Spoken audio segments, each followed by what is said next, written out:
Alright. Hi YouTube. Um so this is going to be my tier list of Fire Emblem Awakening characters, of how I think of them in terms of just a casual lunatic run.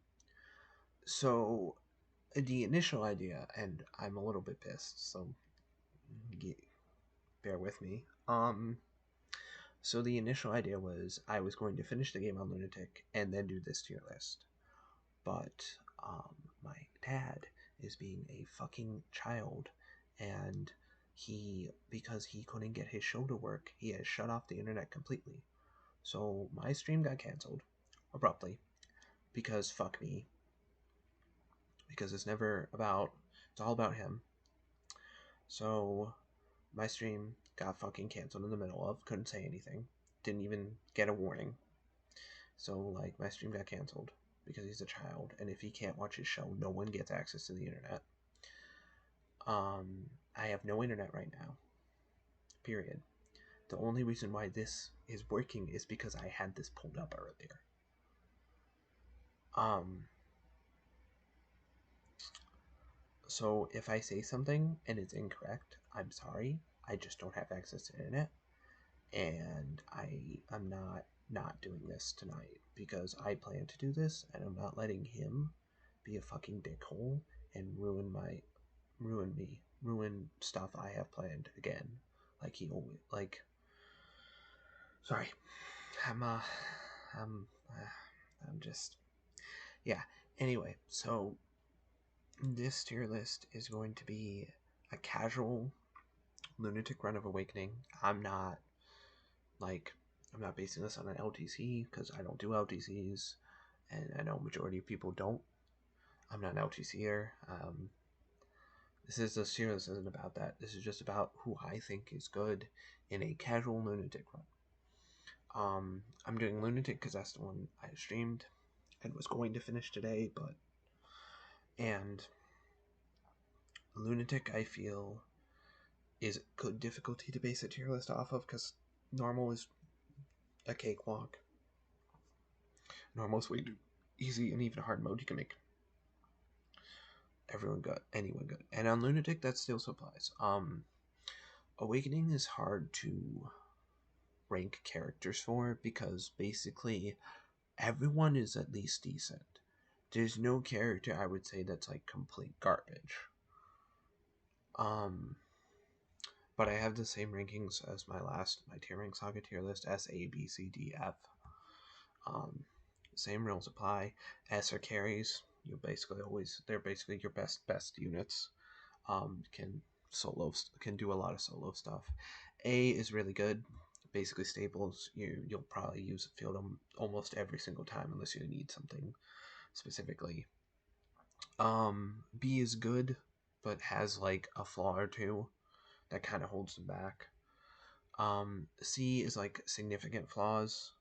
They have a couple flaws, but if you train like B is like if they have a flaw, but you can train them to get rid of that and they be really really good. Up to A, you can train them. C is they have way more flaws, but if you train them, you'll get a decent unit. You won't get something that's like game breaking, but you'll have a decent unit. D and F are just bottom of the barrel. Just bad units. Now this tier list has every single character in Awakening. We're just dealing with the playable ones. This was the only one I could find that had the spot pass characters, so yeah. So yeah. Um, Also sorry if I sound upset at any point, or if I get like mad or like upset. I'm not in a good mood. I'm going through a tough time. Anyway, let's start off with Robin. Now it does separate male and female Robin, but they're going in the same spot. S tier. Robin is probably the best unit in the game, if not top 3, guaranteed. Robin is really good. Robin is amazing. Robin starts off as Tactician, which gives them Veteran to start off with, which gives them a 50% boost to experience when they're paired up. and you almost always want Robin paired up, especially on Lunatic. Robin gets access, starts off with magic and swords, and Robin also has access to every class except for gender exclusive ones. So the male one doesn't have access to Troubadour or Pegasus Knight, and the female one doesn't have access to Fighter or Barbarian. Um, but yeah, Robin is really good. Robin has really good growth rates. Gets any kind of build you want to make, you can make with Robin. Avoid build, sword build, axe build, magic build. You can do whatever. Um, Robin is one of the best parents to give to anyone because basically they just become a mini Robin. Um, basically, Lunatic Robin is one of the best characters to give experience to, and uses the most. Probably, and is one of the units that gets the most out of experience because they can just snowball. Robin is one of the best units that probably just snowballs out of control. It's very easy to get Robin to snowball out of control, and once she starts, they won't stop. Um, I do think female Robin is better than male Robin, just because female Robin has access to Gale Force, which is the best skill in the game, and male Robin doesn't. So I think female Robin edges out over male Robin, but no matter which one you pick, they're both S tier. They're both one of the best units. You use Robin.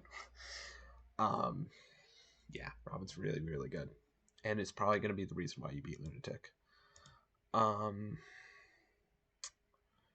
so now, and if I say something slightly incorrect, I was gonna have a wiki pulled up for this, but I don't, and I don't have internet access to anywhere else because the McDonald's near my house has no fucking working outlets because of course it fucking doesn't, and the only other place is a library, which is like over to, it's probably like what 4 miles, 4 or 5 miles walking,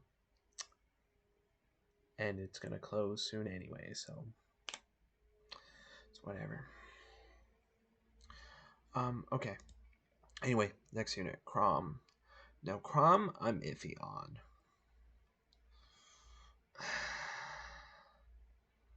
I think Crom is high B, low. I'm also going to try to put units in order of how I think. I think he's...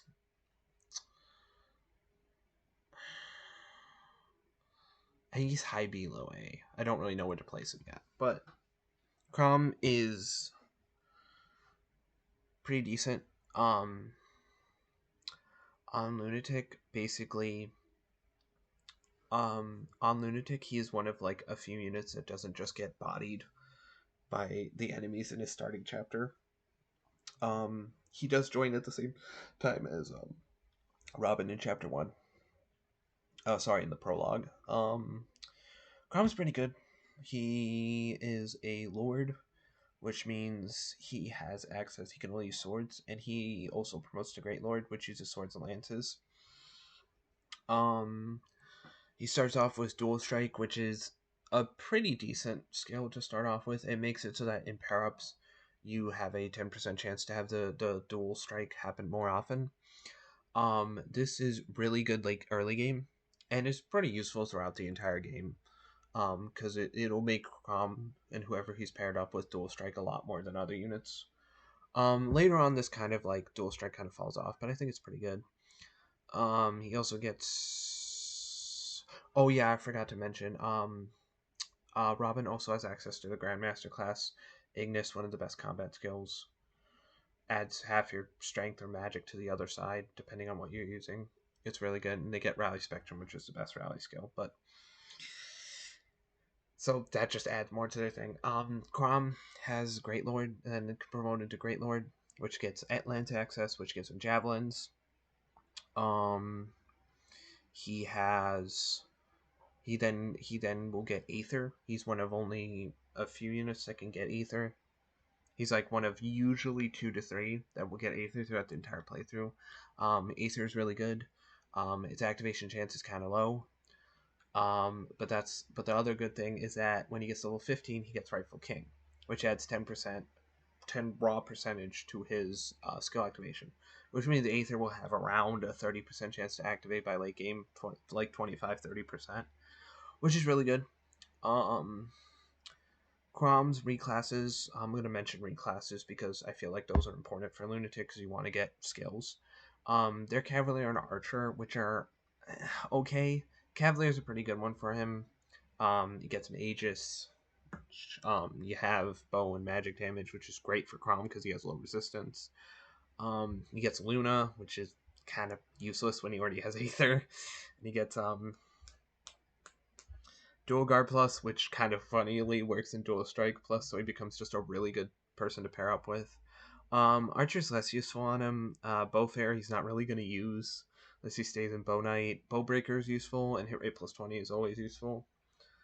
But Crom's alright. I think Crom suffers from the fact that, like, during the late game and mid game, his stats kind of fall off a bit.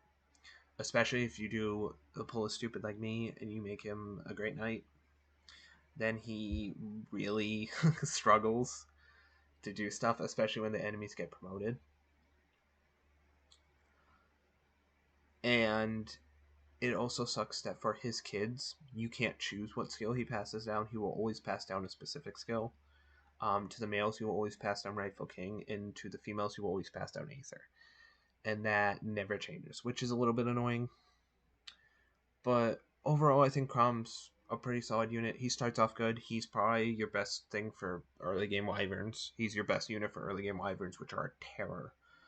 And not late game Wyverns because they have Swordbreaker. But overall, I think he's pretty solid. He's one of your better units. Early game, I think he falls off a bit as his growth rate. He can be a little bit lopsided or a little bit like in like just mediocre across the board or just average. But I think he's pretty solid. I don't think he's bad. I think he's pretty good. I think what lets him down is I think just like his class skill pool isn't like there's nothing really that's like amazing outside of Aether and Rightful King. So yeah, low B, high A, I think. No, high B, low A, I think is pretty good. Next we have Lissa. Lissa's like solid B or B, low B. Lissa is your first healer. She joins in the prologue, same as Crom and Robin. She's okay. She's basically a staff bot. She's a staff bot until level 10 when you can promote her. Her skills as a healer are nothing to write home about. Miracle is never gonna save you. Nothing to rely on, and heal touch is okay. +5 when healing is actually really nice because heal staves kind of really suck early game. So having the extra +5 healing is nice. You'll need her for early game because enemies hit hard on Lunatic, and you need the healing. She's probably the best candidate or one of the best candidates for the first Master Seal you get. Because promoting her to Sage just makes her so much better. Don't promote her to War Cleric. You will have an 8 strength unit with using a bronze axe, and you will like on chapter 7, and you will do fucking nothing and get one shot. Don't do it. But her class skill set is pretty good for what she wants to do. She gets Troubadour, she gets Pegasus Knight, so she gets access to Gale Force, she gets Tome Fair, she gets +5 might when you're using a tome, she gets Lance Fair, so she can be a really good Dark Flyer, she gets Renewal, she gets a lot of like healing eccentric classes, she gets Valkyrie. So overall, I think she's good if you raise her, but I think Lissa's problem stems from the fact that on Lunatic, basically every enemy will one-shot her for a long time. I think it was only until chapter 9 when I early promoted her that she wasn't getting one-shot. And even then, she was basically like 2 enemies ever attacked her. She was just dying. Don't really put her into combat. You can train her up to be really good. And she's a really good rally bot.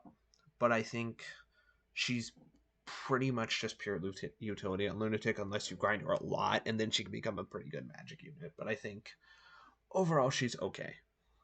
She's really useful early game for the staff utility. But other than that, I don't think she's an A or S. She's definitely not an S. She's definitely not A. But I don't think she's like as bad as some other units. Because if you train her, she's really good. All right. Okay. Yeah, I think she's pretty good. Frederick. That's easy. S.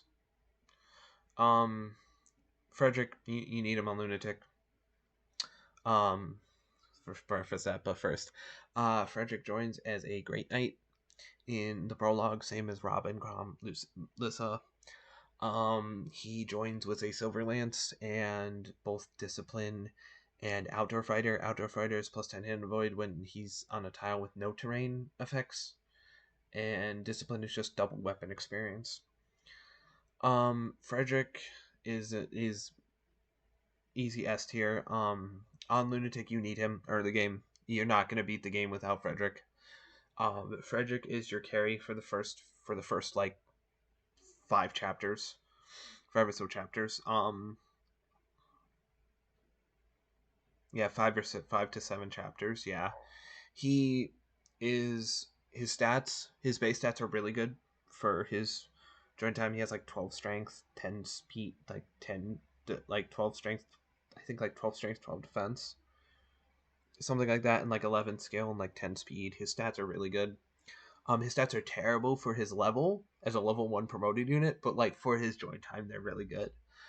His growth rates, like all units in Awakening. Oh yeah, I forgot to mention, growth rates. Robin and Crom, like almost every unit in Awakening has good growth rates. I'm rarely gonna mention them. Lissas are a bit lopsided, isn't they're very even, which you can get a very lopsided Lissa if you get unlucky. So that also is a small detriment to her. But yeah, Frederick's growth rates, despite being like a Jagan, are really good. So he will eventually, if you give him enough levels, will eventually turn into a competent unit. Frederick starts off with a Silver Lance, which can one round certain enemies and will be your main way of weakening enemies to get experience on the other guys to get them starting to snowball. Discipline, Frederick getting discipline also helps a lot because even though he starts with a D in swords and a D in axes, he can quickly get to A. It's very easy to max out weapon ranks on Frederick because of that. At level 5, which you will most likely get on Lunatic because of how much you use Frederick, he'll get Luna, which will increase his damage output even further, which would be really good. But and Frederick is amazing. And like at 15, which will be a long time from them because his experience gain is so low, he'll get Dual Guard plus whoever he supports with. He'll have a higher chance of protecting them. So that's really good. His other 2 classes are, I think, what are they? I think he's Cavalier Knight and Wyvern Rider. And all 3 are fit his playstyle, physical tank. Those 3 are all the bulkiest physical classes, and he uses them all pretty well. He gets pretty good skills out of them. He doesn't get the best skills in the game, but he gets good enough skills so that he can be a perfectly good unit. Defensive wise, he does get access to Pavice and Aegis, which means he can potentially have just all damage that comes to him. He gets Swordbreaker, he gets Lancebreaker. He gets really good skills. Now Frederick is not a god. I'm preface this right now. If you try to solo chapters with him on Lunatic, he will die. On chapter 2, chapter 2, just one of the hardest chapters. Enemies start using steel weapons, and they will kill Frederick if you just throw him in the middle of like 5 of them. And Frederick also has a problem where, because his base stats are so low, when the game starts throwing promoted enemies, he can't handle them. And by chapter 17, he basically, how a wiki described it is, he basically implodes. And I agree. Once enemies start becoming promoted, Frederick loses a lot of steam and just starts getting like destroyed.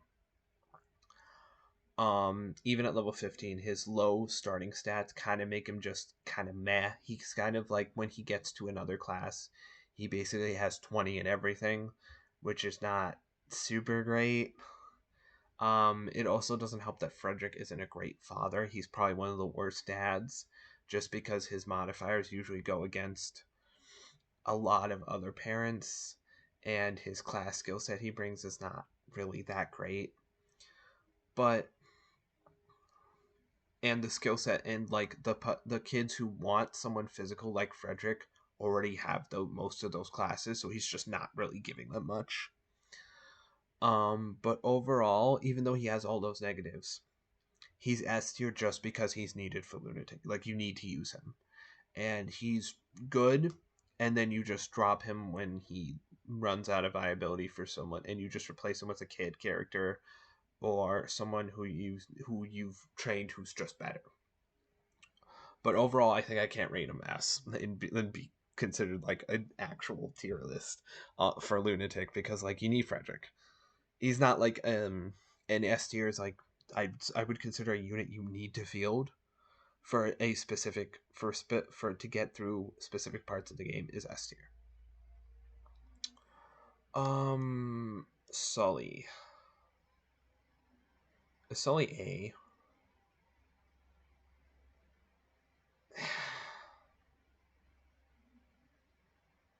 If Sully's A, then Crom should be A, right? Because Crom is.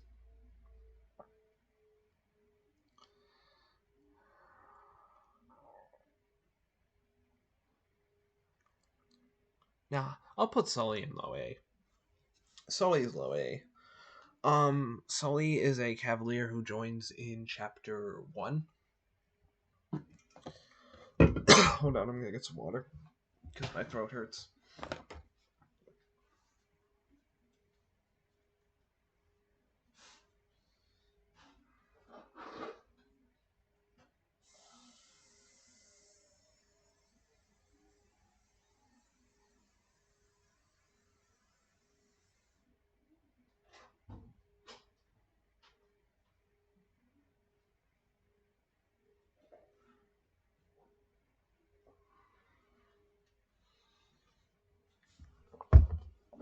I'm back. Okay.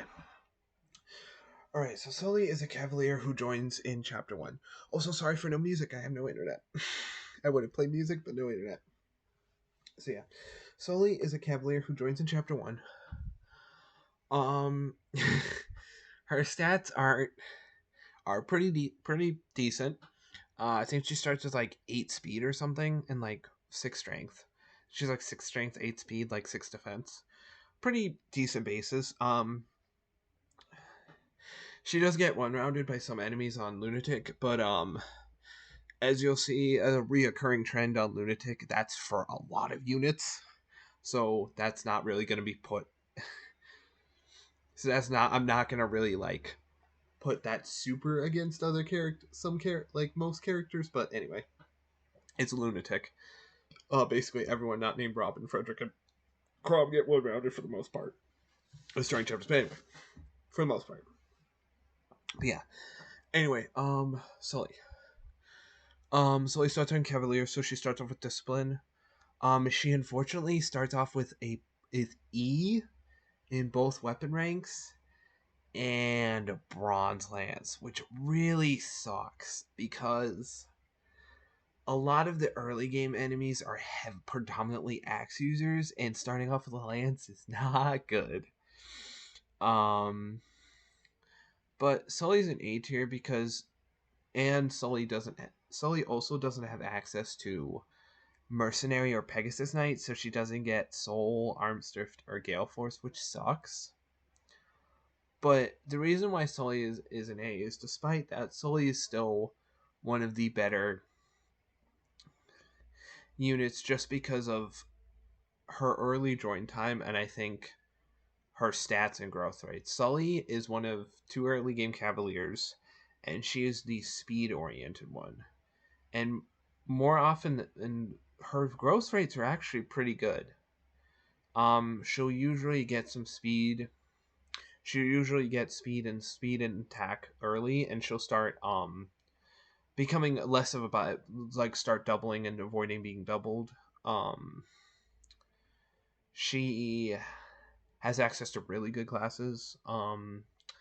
Cavalier, Myrmidon, and Wyvern Lord, which gets her access to a bunch of good skills.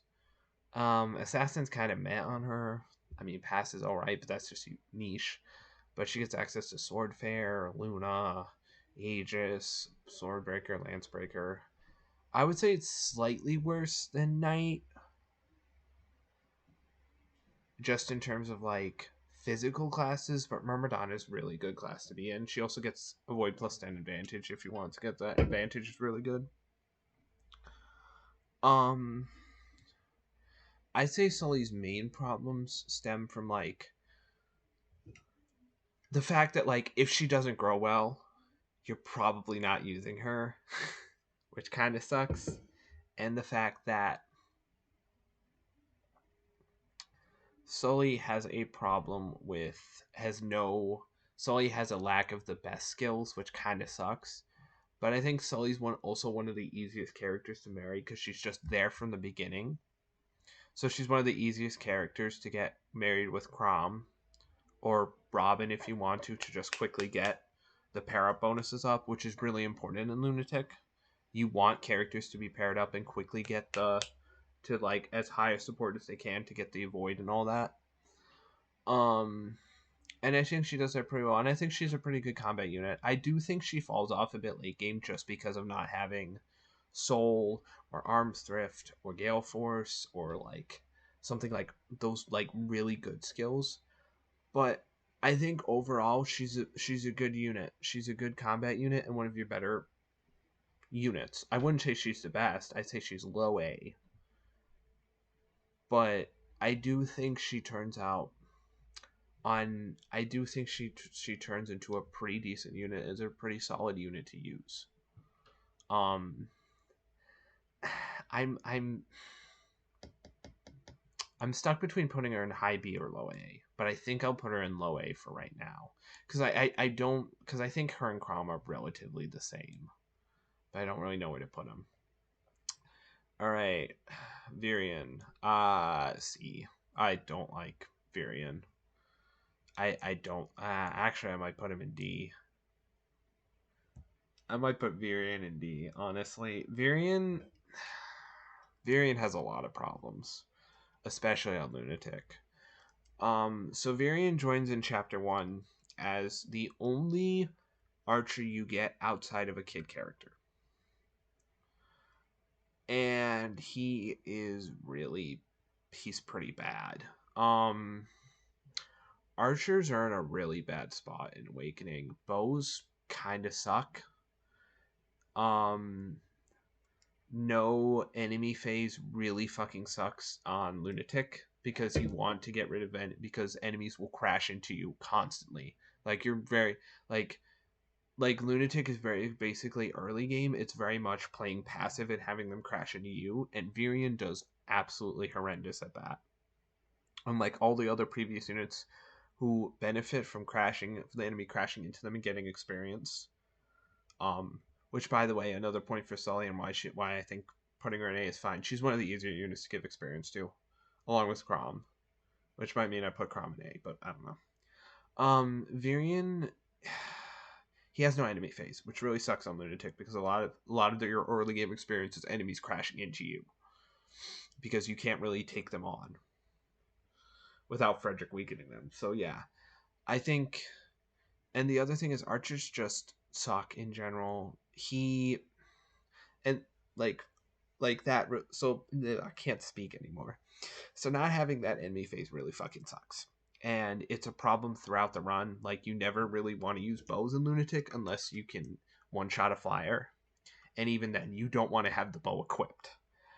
And the other problem with Virion is that Virion in the chapter he joins gets one shot by every single enemy.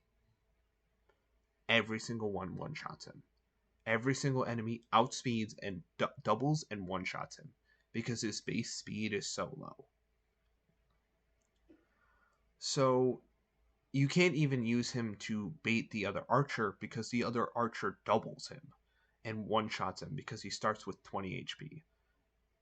So he really struggles to deal damage. Now he is chip damage. And usually I'd be like, oh, chip damage is great on high difficulties. But it's really hard to put Varian in a spot where he can do chip damage because of your only character that can take multiple hits being Frederick for the first like few chapters. And Varian doesn't, and protecting Varian is really hard to do. While also getting enough experience.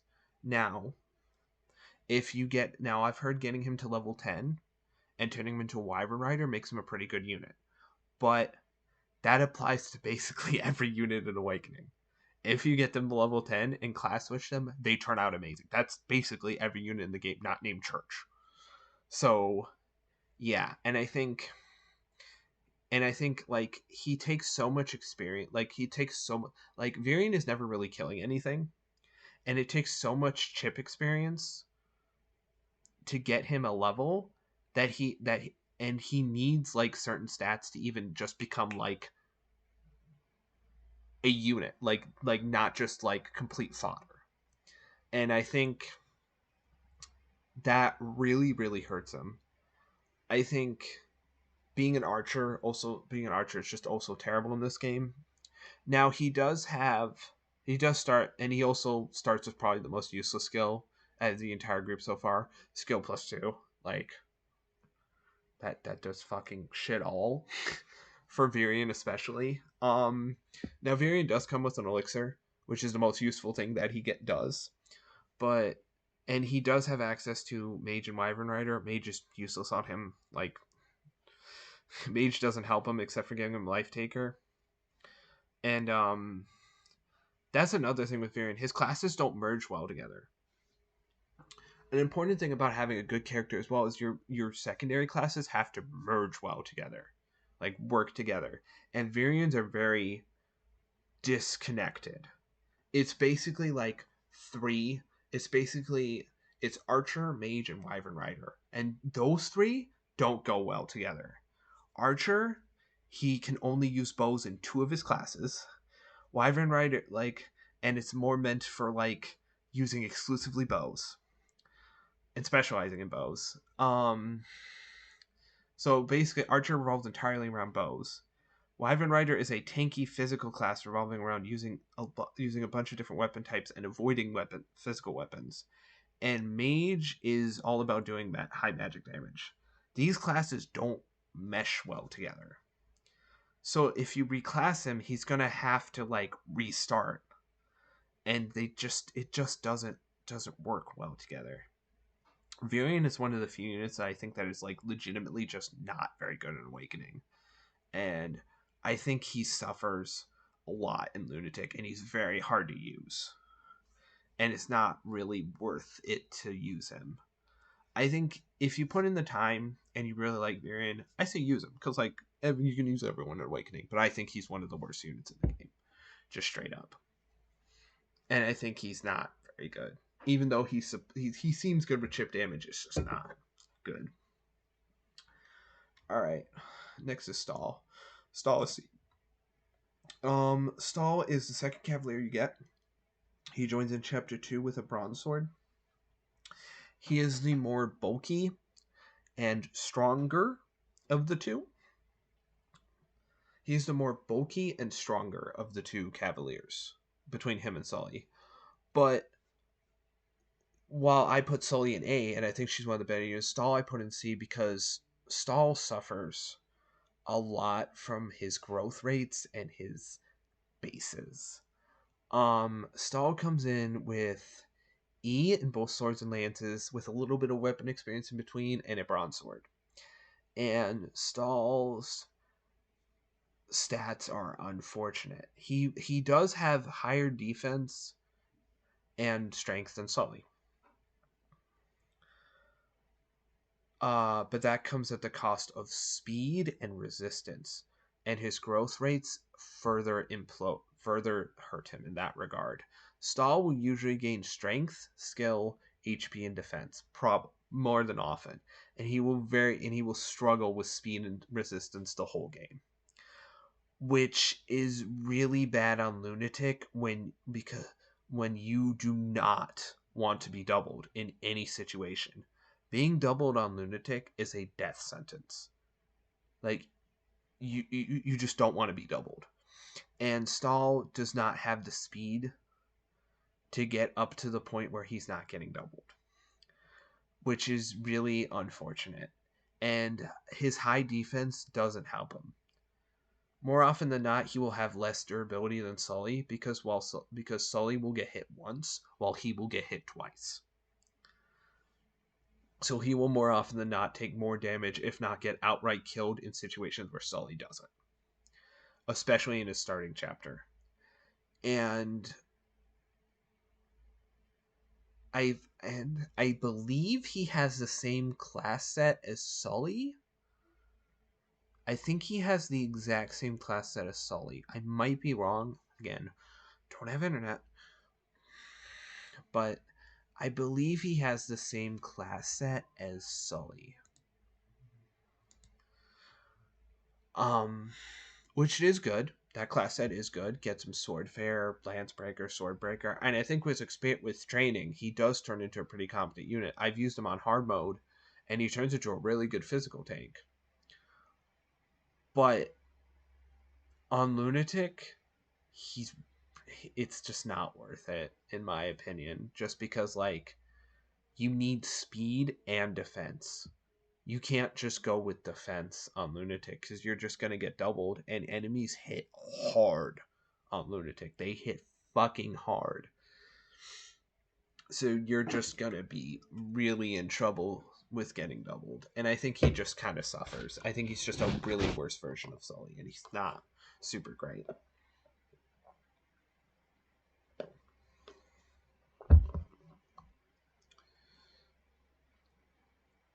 I think he can be good, but like most units in Awakening, but like he struggles.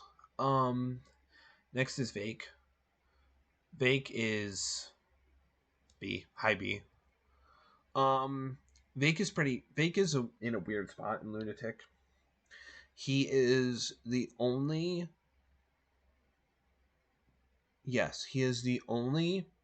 Generation 1 unit. He is the only hold the phone. He is the only fighter you get in the entire game. And Vake is the only base axe unit you get until chapter 12, outside of Frederick in their base class. He is also the only fighter you get, period. And you don't get any characters to start as barbarians. So Vake is your primary axe user. Now in his starting chapter, Vake actually doesn't start with a weapon. You have to trade him his weapon, an Iron Axe to him on turn 2 to give him a weapon, which is really fucking annoying. It's like a story thing where he like forgets it because he's scatterbrained. But yeah, Vake is again in a weird spot. His growth rates are really good, and if you raise him, he turns into an absolute offensive powerhouse, getting like with axes, and he becomes like a really good berserker and frontline unit with it because his health he has one of the highest health growths, and like he gets insane strength and speed. But I think his starting off point is really bad. He gets doubled by most enemies in his starting chapter. He doesn't really he struggles to deal damage or hit because his accuracy is very shaky initially. He does start off as max HP plus 5, which is a pretty good skill. It bumps his HP to 30%, so he is one of the units that can actually take a hit if he doesn't get doubled, which I think only the soldiers... I think only the soldiers don't double him. I think. and I think it's iffy if they don't double him. I think it depends. I think they can, because I think he starts with 6 speed, and the soldiers start with 10. Vaguely, I remember one enemy that doesn't double him, but I don't remember if it's the soldiers or the barbarians. Um, yeah, he gets Zeal at 10, which is just crit plus 5, which isn't super useful, but it does help his high crit, right? Although the crit rate won't matter late game, but um, Vake is really good, and he becomes one. And if you train him, he becomes one of your best offensive powerhouses, just slamming silver axes down every enemy's throat. I think his reclasses are Barbarian and Thief. Barbarian is really good for him. Gets him Berserker, which gives him Axe Fair plus 5 damage when using an axe, plus 5 strength when using an axe, and it just further increases his damage. It's probably his best class to change him to. He gets access to hero, so he gets Soul, which is one of if not the best survivability skill in the game, which will increase his survivability by a fuck ton. He's the first unit outside of Robin that can get Soul, so that makes him pretty good.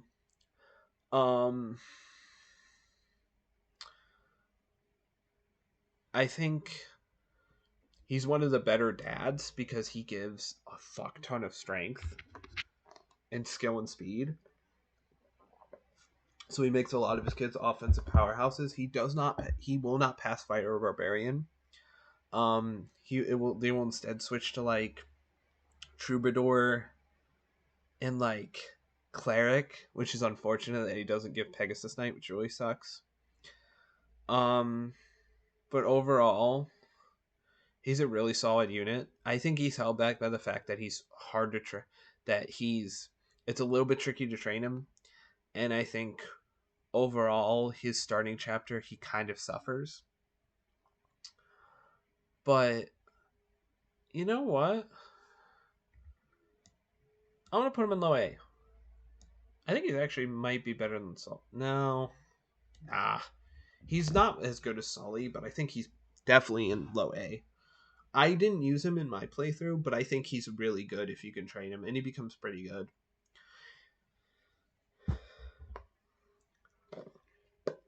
Oh no, you know what? I'm gonna put him in B just for one reason. I think I'm gonna put him in B for one reason, and there's one reason why Vake is in B. Vake has no survivability outside of using Soul. His defenses are absolute garbage. So including his resistance, he will very rarely gain resistance. Mages will just literally look at him funny and he'll kill over, and that really hurts him. Not having any defensive utility in Lunatic is really hard because dodge tanking is not a thing like game. Like you will not dodge stuff like basically at all without a breaker skill, or unless you're fighting a berserker / great knight. So overall, I think that does hurt him for late game, and that does bump him down, I think. But I think he's a really solid unit, and he's definitely worth investing into. I just think that like late game, it's gonna be tricky to use him because if enemies crash, he needs to attack first, and he can't be getting crashed into by like a bunch of units, or he's just gonna die. Yeah, yeah. Um, do I think Crom is better than him? Probably, yeah. But yeah, I think he's a solid. He's a high B. He's not bad. He's pretty good. He's worth investing into. There's worse. All right, now Muriel. Muriel, I might get so much shit for this, but I'm gonna put Muriel and see. I don't really like Muriel. I'm sorry. I don't really like Muriel. Muriel starts off as a level 1, I think level 1 mage that joins in chapter 2, and she just gets bodied by everyone. Her she gets bodied by every enemy in her starting chapter, and for a while she gets bodied by everybody. Um Her chip damage isn't great even with fire. She does like 8 damage once when enemies have like 30-ish health, 20, 30-ish health, and it's just like it's not very good. Um she's strong, like even though magic is really good and she can do more like equivalent magic damage to Robin, it's just rough to use. It's just hard to use her because you cannot put her in range of anything ever like Virion, or she'll just die. At the very least, Stall, you could like put him in range of something and he could like take a hit maybe. If the enemy doesn't double him. But Mirio, you can't do that, period. Like everyone in B and up outside of Lissa, you can put in range of an enemy and they'll take at least maybe one hit. Mirio cannot take a hit, period. So it makes it very hard to use her. Um, and I think she does turn out to be a pretty good mage. She has high magic. She has a high magic growth. She has a high speed growth. She starts off with mage. She gets access to dark mage, so she gets the magic classes. I think her third one is Pegasus Knight. I'm not actually sure on that, but again, I can't check because I have no internet. But I think she her class set's really good for a mage. Um, I forgot to mention kids, but I'll mention those later when I get to the kid characters. But yeah, I think she turns out pretty all right. And she, if you wanted to make like a very magic focused like male Robin, you could pair him up with Muriel and just have them go to town. It would be pretty funny. Um, if you wanted a really like fast early game support. And I think if you raise her, she'll turn out pretty well and probably be like a really good mage. But I think her early game is so bad, and it's going to be hard to justify a slot on a unit that just gets one shot. That doesn't.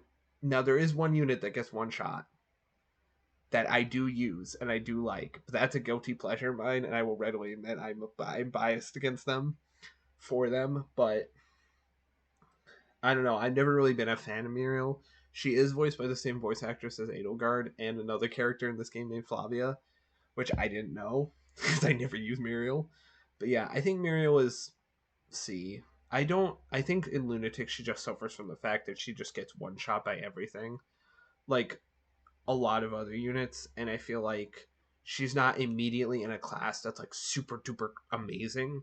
So it's really hard to justify a deployment slot for her when like when you're probably going to use the units that can take a hit and hit back to, and they're because the units that are going to take a hit, right? Because on Lunatic for early game, enemy phase is very important. If you can't take a hit, you're getting way less experience than the other people who are at least doing chip damage on that and getting that 10, 15 experience that's really input that can really like take them to that point where they start like snowballing. And I think that really hurts Muriel. Um, so I'm putting her in C tier. I know most people will probably want to put her that low because of chip damage and magic damage, but her magic damage is just not good. And ironically enough, the first time I used the one level she got in my playthrough, she got +1 skill. And I was just like, I was gonna use her. I was gonna think of using her, but then she just kind of like did that. I was like, no. So yeah, she's C. Um, I'll actually put her better than Stall because while Stall has a better start, oh my god, because while Stall has a better start, she has a better end, much better end, and grows much better than Stall. Plus, I think Magic is just better than plinking with a little bit of physical damage. All right, now Sumiya. Sumiya is high B. Huh? So I'm trying to think.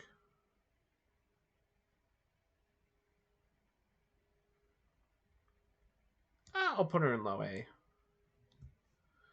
Sumiya joins in chapter 3, and she is the first Pegasus Knight you get.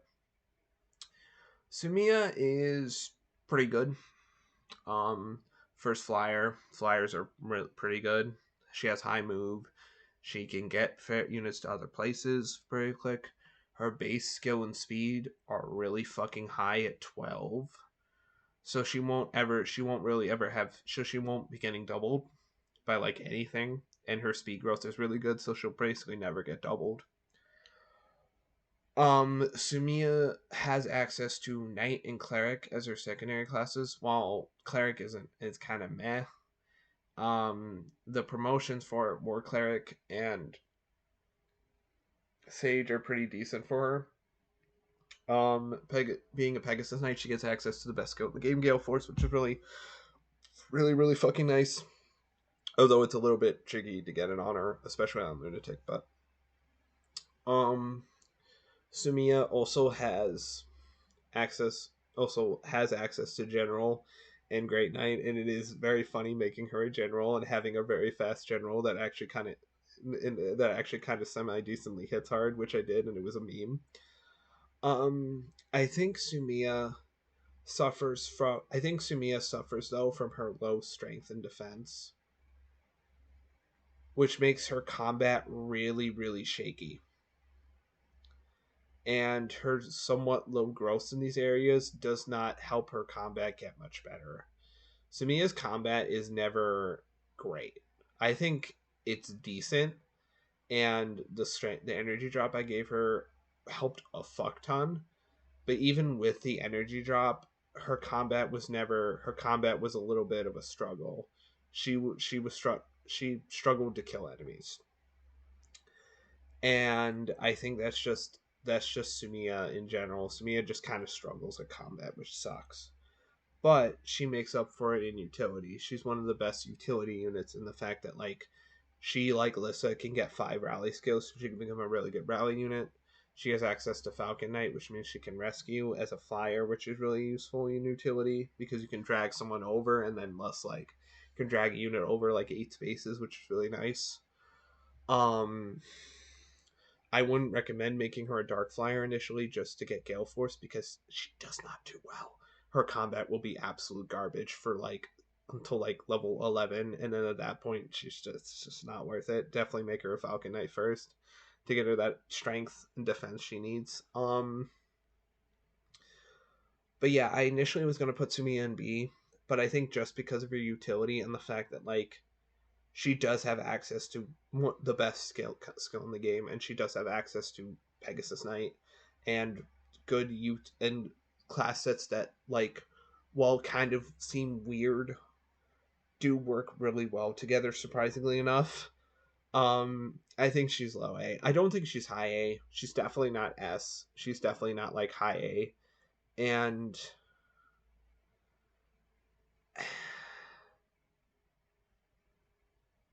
she might be better than Sully. Yeah, I think she's better than Sully, but her combat is definitely something that's a little bit iffy. And if she doesn't get strength or defense, she may just not be good enough for you to use her. But I think overall she's a really good unit. She's one of the better units. Oh yeah, you know what? I am putting her in low A. There's one other thing that holds Sumiya back, and that's her supports. Sumiya has one of the Sumiya, unlike most other Generation 1 units that can basically marry any male in the army, any one of the opposite gender in the army, Sumiya only has 4 partners she can pick from. Crom, outside of Robin, because Robin can marry anyone. It's Crom, Frederick, Gaius, and Henry. And like most of those, Sumiya doesn't really want. They aren't really optimal. Henry isn't the mage. Henry is kind of weird, and Henry's a really weird choice, and he's super late. Gaius gives Pegasus Knight, and so he's really better for kids who need Pegasus Knight.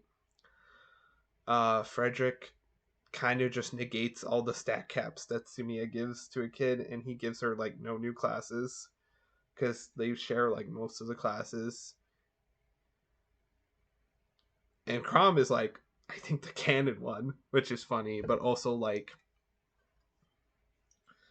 Crom might not. Crom is probably, if you have a female Robin, Crom is already married to Robin, so it's very hard to like. It's a little bit annoying to pair up Sumia, which I think makes her a little bit lower than Sully just because of like the lack of like the lower combat and the fact that like she does struggle to pair up to find a pair up spot, unlike Sully, who pretty much has like free choice because of how early she joins, and like you can basically just put her on someone very easily because she grows pretty well. Um, but overall, I think Sumia, because of her utility and the fact that she does start off in one of the best classes, Pegasus Knight, and she gets access to Gale Force. I think she's low A.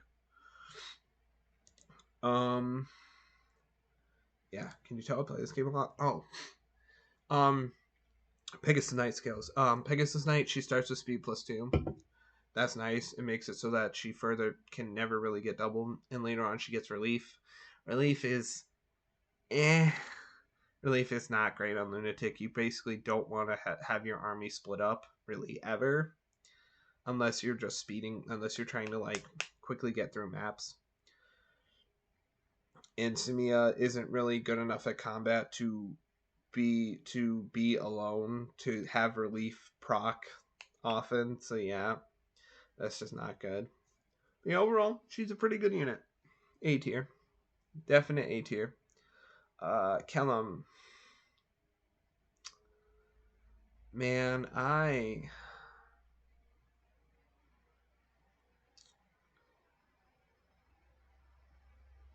think Kellum is going in. Yeah, I hate to put this, but I think Kellum's going in D.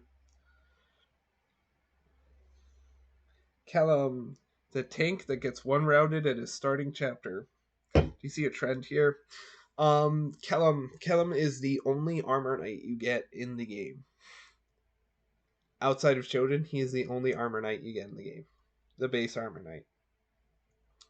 Now, ironically enough, in his starting chapter, even though he's an allied unit, no enemies will attack him when he's a green unit, which is really funny and fits into his character. But anyway, Kellum is really unfortunate. Kellum's base stats aren't bad. His base defense and strength are pretty good at like 12 and I think 12 each. Or I think he's like 10 strength. He does start off with defense +2, so his defense is 14, which is really fucking good. That's like higher than Frederick on average at that point. So it's really good. So he's physically bulky. The problem is Kellum doesn't have speed. So Kellum gets one-rounded by most enemies in his starting chapter because he doesn't have speed.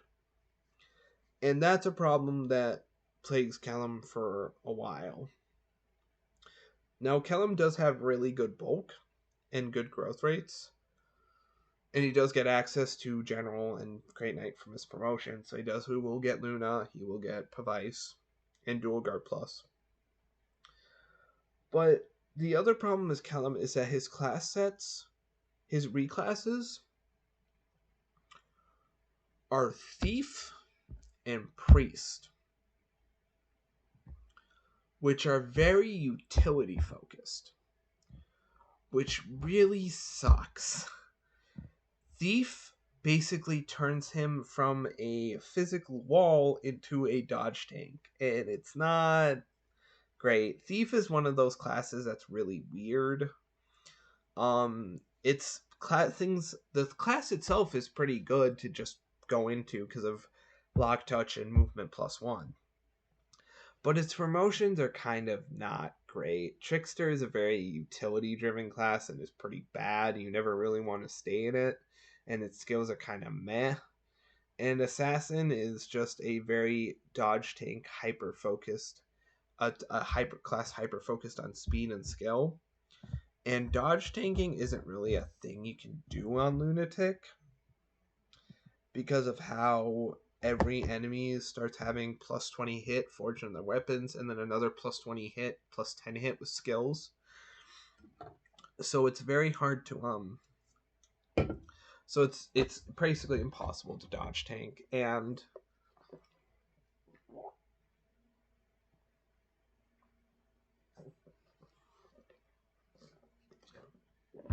And Priest, while giving him more Cleric, which gives him renewal, Sage is basically a dead class for him.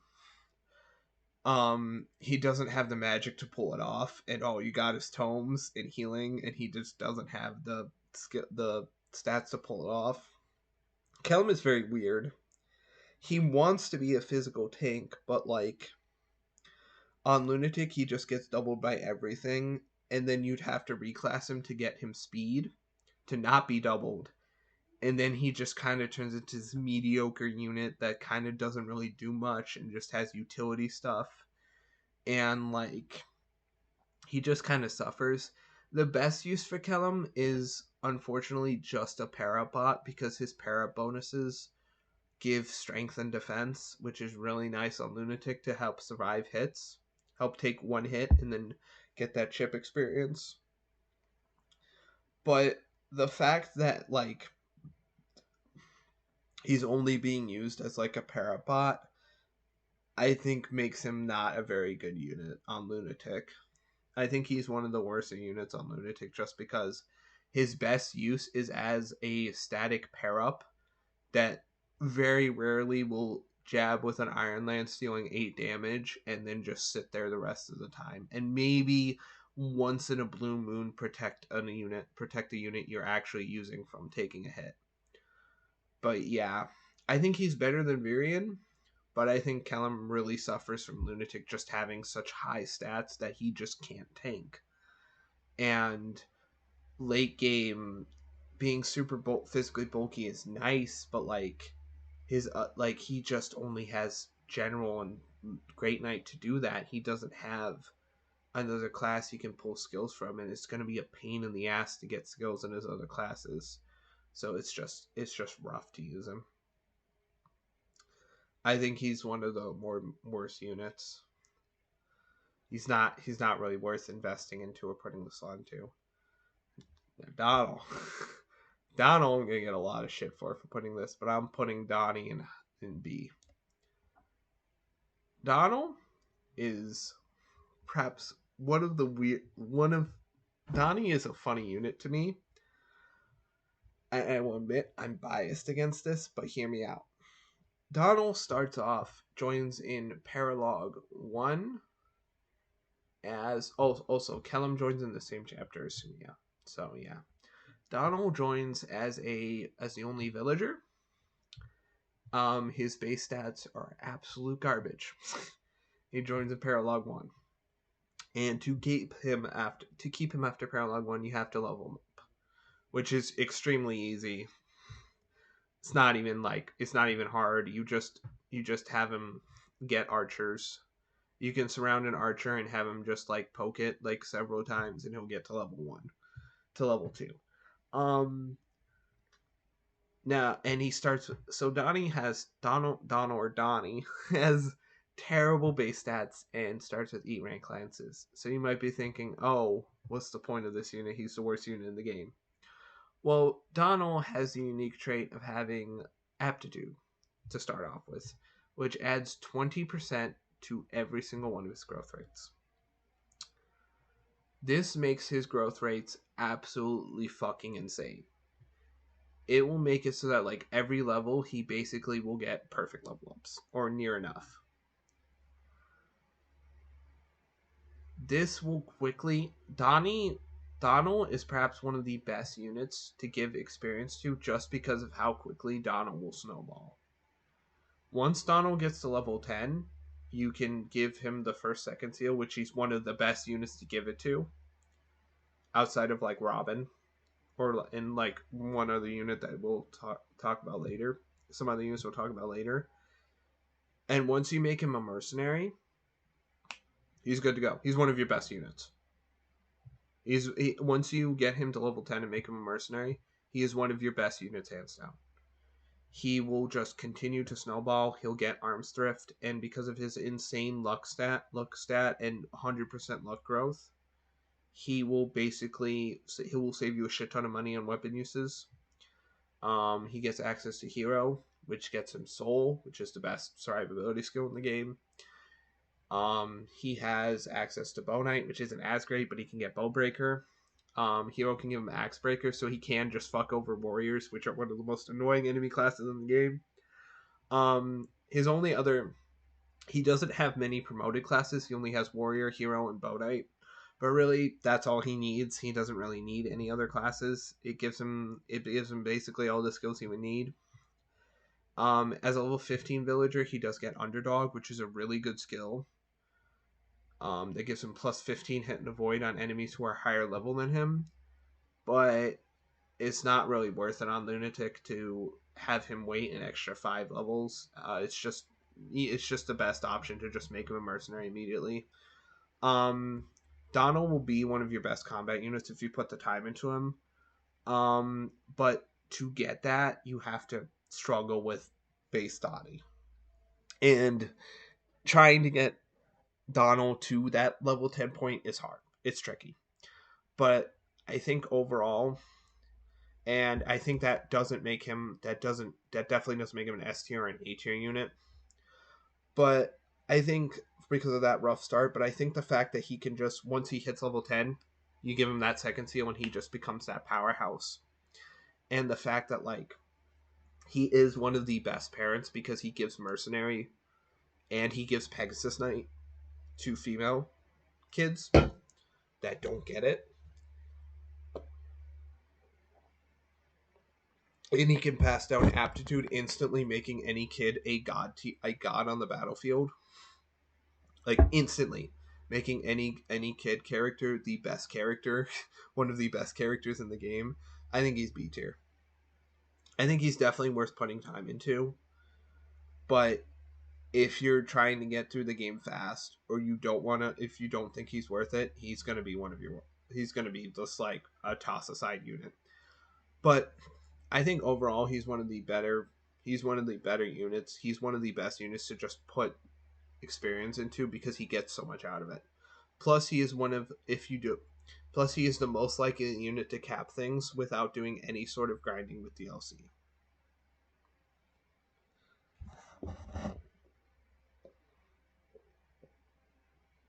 Since its growth rates are so high, he will most likely hit his caps. He is one of the few characters he is the character that is most likely to hit caps by endgame. Just because of his growth rates. But overall, he's B. He's not any higher than B. I don't think he's any lower. I think he's a solid B. Alright, Long Q. Low B. High C or low B? I'll put him in low B. Long Q is interesting. Long Q joins after chapter 4. And he is the first Myrmidon you get. He is also the only Myrmidon you get. Playable Myrmidon you get. You do get Sword Masters, but he is the only playable Myrmidon. Long Q joins with pretty good base stats. I think he joins with like 6 strength, 12 speed. He joins with Avoid plus 10, which does make him your dodgiest unit. And he joins with a Killing Edge and a C rank in swords.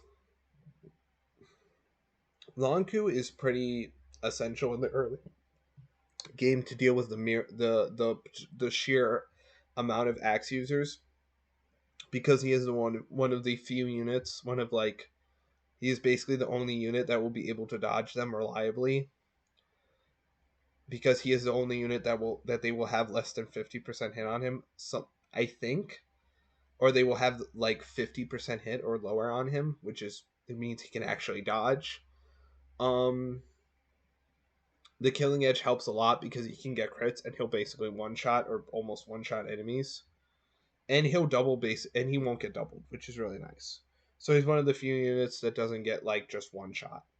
And that's also a thing why I think Donald is B for Lunatic, is because he gets one shot in his starting chapter, but so do over half the units that I've talked about so far. So yeah, it doesn't really put him down. But yeah, Long Q is pretty good for the early chapters. He quickly becomes he quickly becomes one of your best dodge tanks. He becomes really fast, and he starts dealing, and he does insane damage, and he pretty much will deal with most of the axe users. He pretty much will be your best bet for dealing with the myriad of axe users. Um, and then chapter 12 hits, and Lonku's viability goes off the fucking goes. And then chapter 12 hits, and Lonku's survivability goes from pretty high to fucking near zero. And then you get to chapter 13, which is another chapter with axe users, and his survivability goes up a lot. And then chapter 14 onward goes, and his survivability goes to fucking zero. Outside of axe users, Lonku's defenses are really fucking poor.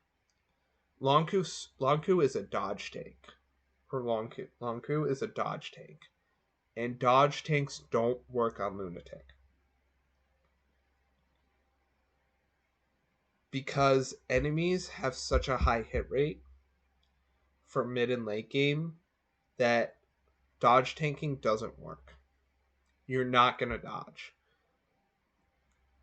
unless you have weapon triangle advantage. And even then, you might still get hit, or you have a high chance of getting hit. And Lonku doesn't have the defenses to take hits. He just doesn't.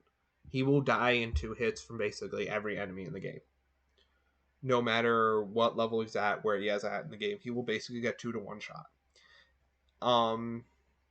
Because his stats are fully focused on basically skill and speed, like luck and luck, a little bit of luck, but that's basically all his stats. So he'll very quickly turn into a dodge tank, but dodge tanking is not good on Lunatic, and he will and once like the game becomes predominantly about lance and sword users, which happens after the Gangrel arc, his viability drops like a fucking rock. Now, normally, I would put him in C tier or for that, but I think he's so useful. But I think his usefulness. I think the fact that he's one of your best units for the Gangrel arc, for the Plague Year arc, which is really fucking hard early game, and he comes on one of the hardest chapters and is one of your best ways to deal with enemies on that. One of your better ways to deal with enemies on one of those on that really really hard chapter 5. And the fact he comes as a killing edge, which means he can one round enemies. I think he's B tier. Plus, he is a pretty good father. He does give a heavy skill and speed modifier to kids, and he gives pretty good classes. Myrmidon, Wyvern Rider, and Thief. Wyvern Rider especially. His 3 classes are pretty good. Thief is kind of a throwaway one, but Wyvern Rider is good. Gives him some bulk if you really want to use him late game, although I don't really recommend it. And he does get Sword Fair, so his damage does increase with swords quite a bit. I think my version of Lonku is he's kind of like Frederick. You use him when he's good, and you drop him for someone else when he's outlived his usefulness. He's very similar to Frederick in that regard. Him and Frederick are very similar. They kind of fall off around the same time too. Like, you use them when they're good, you drop them then for better units for late game. Rickon. Low C. Rickon is low C. Rickon joins in chapter 5 in a very bad spot. He is the second mage, technically third after Robin, that joins your party, and he is probably the most weird stat-wise. He's the more balanced mage he's more balanced than Muriel in terms of just his overall stats. And that kind of just makes him mediocre. He gets one rounded by everything in his starting chapter. This never really improves. His base speed is pretty bad at like 6.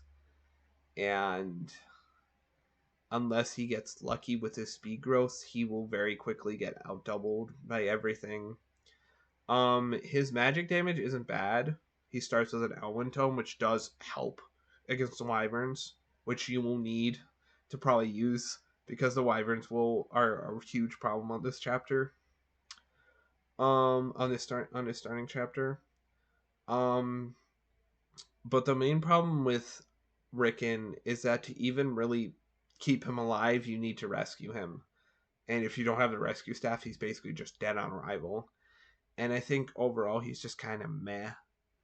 I think his reclasses, I know one of them is Cavalier. I think the other is Archer, I believe, which both don't fit with Mage in any capacity. Um,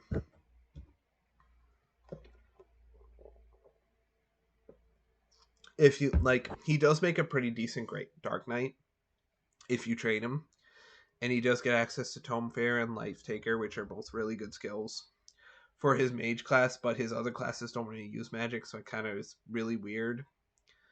Knight, he can get Luna, so he can be a pretty good sage with like having defense and resistance. But that's all you're really grabbing from the other classes if he has Archer. Um, Rickon just suffers from kind of mediocre stats in a really hard in Lunatic, and he just never really gets better. He is one of the he is one of the best parents for Magic kids because he gives like a really high Magic modifier. He gives like the highest Magic modifier along with Libra. But overall, he's just kind of bad. He's just kind of mediocre. If you train him, he'll be good. But I just think he suffers from his low stats, and it takes a long time to get him to a point where he's reliably handling himself. Like a long, long time.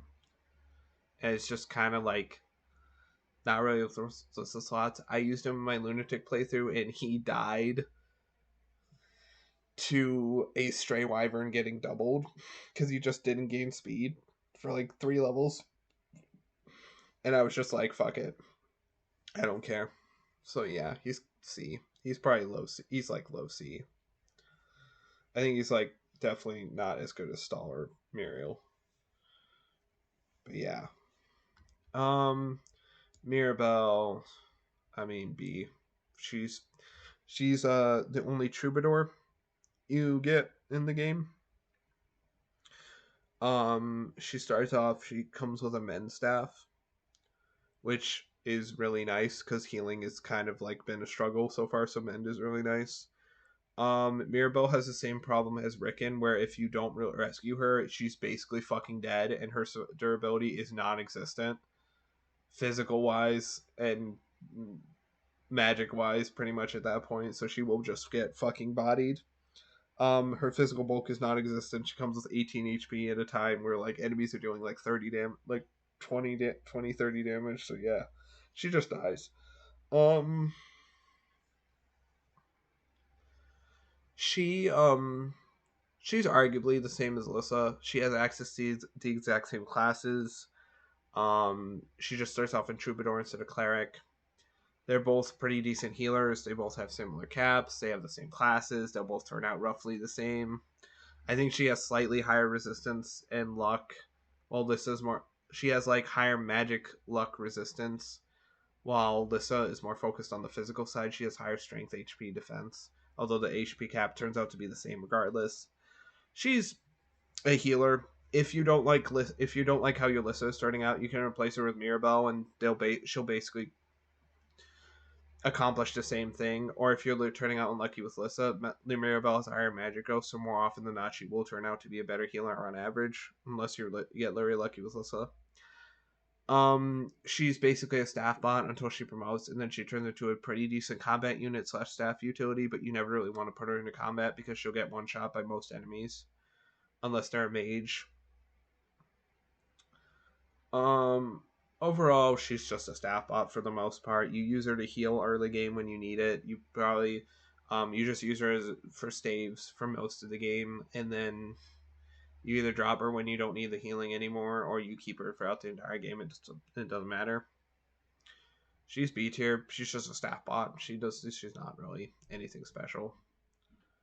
She's not really anything like super amazing or anything. She does have the rally. She is a rally bot like Sumia, and Lissa can be, because she has the same exact classes as fucking Lissa, but she's definitely not as good as Samia, because Samia can actually do combat. Although it's not good, she can do combat while selling Mirabelle can't. But well, listen, Mirabelle can't, or can't. Well, I can't speak. But anyway, yeah. See, B tier. She's all right. She's not anything super amazing, but she's all right. Pan.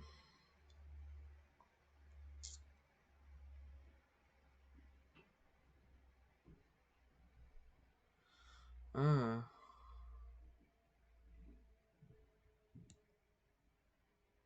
yeah. Pan, low A. Pan is the only Togwell you get under the Generation 1 units, which means she's a shape-shifting unit, which means she uses Beast Stones. Beast Stones give stat boosts, and give pretty good stat boosts to that. I think she gets like +4 speed and skill, which is alright, but no, actually, Pan is really hard for me to rate. I'll put her in B. Pan is Pan is, like I said, the first shape shifting class you get. Her Beast Stone gives her pretty good boosts in stats, mainly her skill and speed, and a little bit of her strength. Um, she starts off. She doesn't actually get one rounded by most enemies, which is a first for Lunatic, and she joins in Chapter 6. So she can deal some. She can hold her own in combat against one or two enemies. Um, because she's in a shapeshifting class, her base stats are actually really high. So if you get her to level 10 and reclass her, her base stats are fucking insane as a basic unit, like 15 minimum in like most of her physical stats, which is really good. She has access to Wyvern Rider and Thief, and she makes an amazing Wyvern Rider.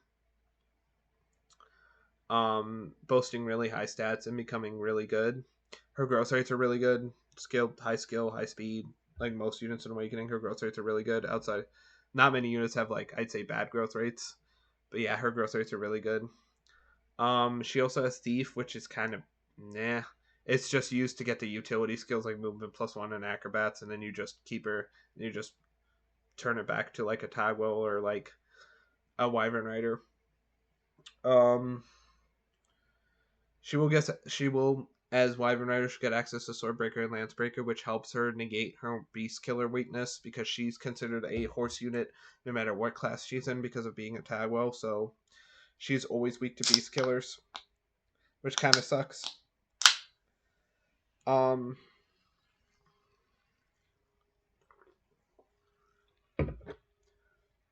Overall, she's pretty good. I think what hurts her is the fact that like she requires a second seal to become like really really good and get those skills she needs, and early game second seals are kind of tight between some other units that I think that use it better in A tier and S tier, especially if you're using Donald. And the fact that like Tagwells aren't the best endgame class, mainly because they lack 1-2 range, and the fact that they're focused more on being dodge tanks, and that doesn't work late game in Lunatic, which does hurt her. But I think overall she's a pretty solid unit. She's a fairly good physically attacking unit, and if you make her a Wyvern Lord, she turns into a really good physically tanky attacking unit for the early mid and early mid game, early to mid game and early late game. Plus she's a bunny girl, which is kind of funny. Um, yeah, overall, I definitely don't think she's as bad as he. I think she's pretty solid. I don't think she's as good as Vake, Crom, or Donnie, but she's definitely a solid unit, and she's a unit you can very easily use and just throw into your army, and she'll do pretty well. I think it's just the fact that Tagwells aren't just isn't a very like Tagwell isn't a very good end game class because of like on Lunatic because of like its focus on dodge tanking and lack of 1-2 range, and the fact that like she has to reclass to get skills. Otherwise, she just kind of is just mediocre, just got bad. And like there are units who use the second seals way better, in my opinion, than pants. So it's kind of hard unless you have an excess of second seals. So yeah, B. All right, I am gonna use the bathroom real quick, and then we'll do Gaius. Be right back.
All right. All right, Gaius time. I'm back. All right, Gaius time. Gaius. Now this is the first playthrough I ever really used Gaius seriously, outside of probably one that I did in high school. And Gaius is an easy A tier. Gaius is the first thief and only base thief you get in Awakening. Class distribution is really fucking weird in Awakening. Um, Gaius, this was my first time using him in a playthrough, and I have grown to like Gaius a lot. Gaius is basically the only dodge tank I think that fucking works in Awakening on Lunatic. Gaius is basically like Lonku, except instead of just focusing on skill and speed, Gaius has really high strength and Gaius takes away a little bit of that skill and speed and puts it heavily and has really high HP and strength. Gaius quickly becomes just a better Lonku, and I think a much better late game Lonku. Like if you make Gaius a Myrmidon, he will beat Lonku point for point at as a level 1 Myrmidon after getting to level 10 Thief, with Lonku being a level 10 Myrmidon. Like Gaius is just the better version of Lonku. Gaius also has access to what's his other class? Oh yeah, no. Gaius I think also has access to the better class pool. He has access to Myrmidon and Thief, same as Lonku, but he has access to Fighter, which gives him Hero, which gives him Soul. And Soul is one of the best skills in the game, so he actually gets like pretty good survivability. He is one of the best recipients of a second seal because you can make him a Myrmidon and he gets a straight buff from being a Myrmidon. Like his base stats just go up. Like none of them go down, they just go up. I think he loses 1 point of speed, but or maybe skill, and he gets like a bunch, like 2 points in defense and like a point of strength. He starts off with Lock Touch, and he is your first unit that gets Lock Touch. Having Lock Touch is really important because chests are the main way to get money. In Awakening, most of the like 90, like 75% of the booleans you find in during the story are locked away in chests, so you need someone with lock touch, and Gaius is the best one. Gaius is the first character you get with that, so he can very easily become your main way to open those chests. Um, he gets he has access to Trickster and Assassin as a thief, which aren't super great classes, but he also has Myrmidon, so he gets access to Swordmaster, which Swordfarer, which actually works well because like almost all of his promoted classes almost all of his promoted classes use swords except for Warrior. But Warrior, you would just get counter from, and then you would just switch him to another class. He has a variety of skills that you can all use, so he has multiple different viable sets, like Sumiya, and I think the people like the characters in S tier. Well, not Frederick, but like Robin. He's one of the few characters that can have multiple different class sets. That's not a kid. Outside of Robin, not really. Most of the other characters just have one basic class skill set that they're gonna take. Gaius can have a more utility focused set with movement +1, lock, touch, acrobats, or he can have a more offensive focused set with soul, astra, and counter, and lethality. Um, so you can take Gaius two different ways, and I think he works well in both things. Um, he's like I said, he's the only dodge tank I think that works because his high HP and access to soul makes it so that like if he does get hit, he has a way to like come back. And late game, having soul means he can take a hit and then soul and then get soul and proc soul and heal it back, or proc Astra in just one shot. Unlike Longku, who if he gets hit, he dies. Guys can actually take a hit because of his high HP. And I think his bulk is actually pretty solid as a hero. It's not terrible because his bulk is just better than Longku. So overall, I think he's an A tier unit. He's the best dodge tank, and he's like probably the best just base sword user of the like normal units. Plus, and another plus, he is one of the best parents to give to female kids because he gives them Pegasus Knight, which Kajal, Na, and Neuer don't get normally. So he's one of the best parents for those three. And he can pass soul to his kids, which is the best skill to pass down. He can give like he can do some really crazy stuff with that. He's just a really good unit. I fell in love with him during my Lunatic playthrough, and yeah, I think he's really good. He's also the last unit you can get in Chapter 6. He's also the first enemy you have to. He's also the first unit you have to recruit from the enemy.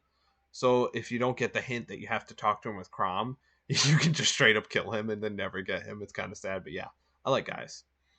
Cordelia, easy A. Is she better than Gaius? She's arguably, yeah, she's better than Gaius. Cordelia, one of the best units in Awakening. She's one of the best units in Awakening, combat wise.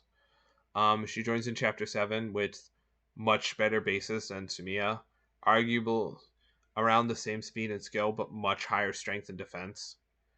Her growth rates are really fucking good. She has lower speed and magic, and resistance than Sumiya, but she has much higher strength, HP, and skill. Sumiya starts as a Pegasus Knight, so she has access to Gale Force, and she is, unlike Sumiya, she can actually go straight to Darkfire and do pretty well in it because of her higher strength. So she doesn't have to use magic. She can use lances pretty well. She has access to Falcon Knight, which gives her Lance Fair, which is really good. What makes Cordelia even better is she also has access to Mercenary. Getting Mercenary is one of the best things you can get. You get access to Arms Thrift, which means you don't use weapon uses, which means you save money and you can just give them better weapons much earlier on, and you don't have to worry about it. And she gets access to Soul, which again, best survivability skill in the game. She'll proc it a lot because her skill is fucking ridiculous, and it's even higher as a hero.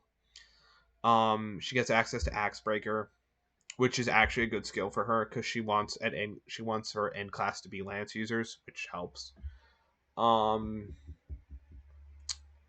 she has access to Bow Knight, which gives her Bow Breaker, which negates one of her weaknesses as a flyer, which is bows. Now Dark Mage. Now she also has access to Dark Mage, which is not the best class for her, but it does give her really good skills in Tomebreaker, which is really hard to get because you have to make her a sorcerer. But Tomebreaker basically just gets rid of another one of her weaknesses as a Pegasus Knight, which is Wind Magic, and as a Light Dark Knight, which I've never done with her, but I think she would be pretty decent at. She gets Life Taker, which is also insane. Which also makes her with combined with Soul, it makes her really hard to kill. Um, Overall, Cordelia is one of the best combat units in the game. She's the mother of one of the best children characters in the game, and she's just a really good combat unit. She'll basically be one of your main combat units and be one of your best combat units, and it's very hard to, and unless you go straight into making her, she's one of the best recipients of a second seal because Mercenary is just that good, and she's really good hero. Makes a really good hero. Um, and also like, unlike it, and it's very hard to fuck up Cordelia. Like unless you make her straight into a Dark Mage and then you make her into a Sorcerer, like she's going to be one of your best combat units. And she very easily can become like she's just a really good unit. Um, she's very solid A tier. She could even be considered low S. That's how good the Cordelia is. She's a staple. Like you basically get her and you'll pretty much always use her because she's just the combat flyer. I don't know. I love Cordelia.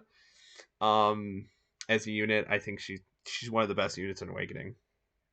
Just because she has everything she wants or needs in her class set while having two of the best classes in the game. Like Frederick and Sully and Sully and Sumia and Gaius, they have stuff that's really good. They have class sets that really fit with their playstyles. But Sumia just has two of the best. She has the two best classes in the game and a third class that gives her skills that complement the classes she wants to stay in. So overall, definite A. Like Cordelia is a unit that's fantastic and will pretty much always do well, even on especially on Lunatic, because she also doesn't get one shot on her starting chapter on Lunatic unless you fucking throw her into Wyverns and she gets hit by two. But yeah, anyway, really solid unit. Okay, Gregor. Gregor is hard for me to rank. I think he's solid B. Yeah, Gregor is solid B. Gregor is joins in chapter 8 as I think a level 10 mercenary. I think he joins at level 10. Yeah, I think he joins as a level 10 mercenary. His base, he is the first allied. He is the first unit. Him and every subsequent unit. Okay, sorry, I'm not speaking right. He is the first unit to get buffs based on the difficulty. His stats are buffed on Lunatic. Now they're buffed like 1 point each, but still, that's pretty decent. That's like a level in every stat, which is kind of nice on Lunatic. Gregor's pretty decent. He is the only mercenary that joins you at base. He's only starting mercenary, which means he starts with Arms Thrift, which is really good.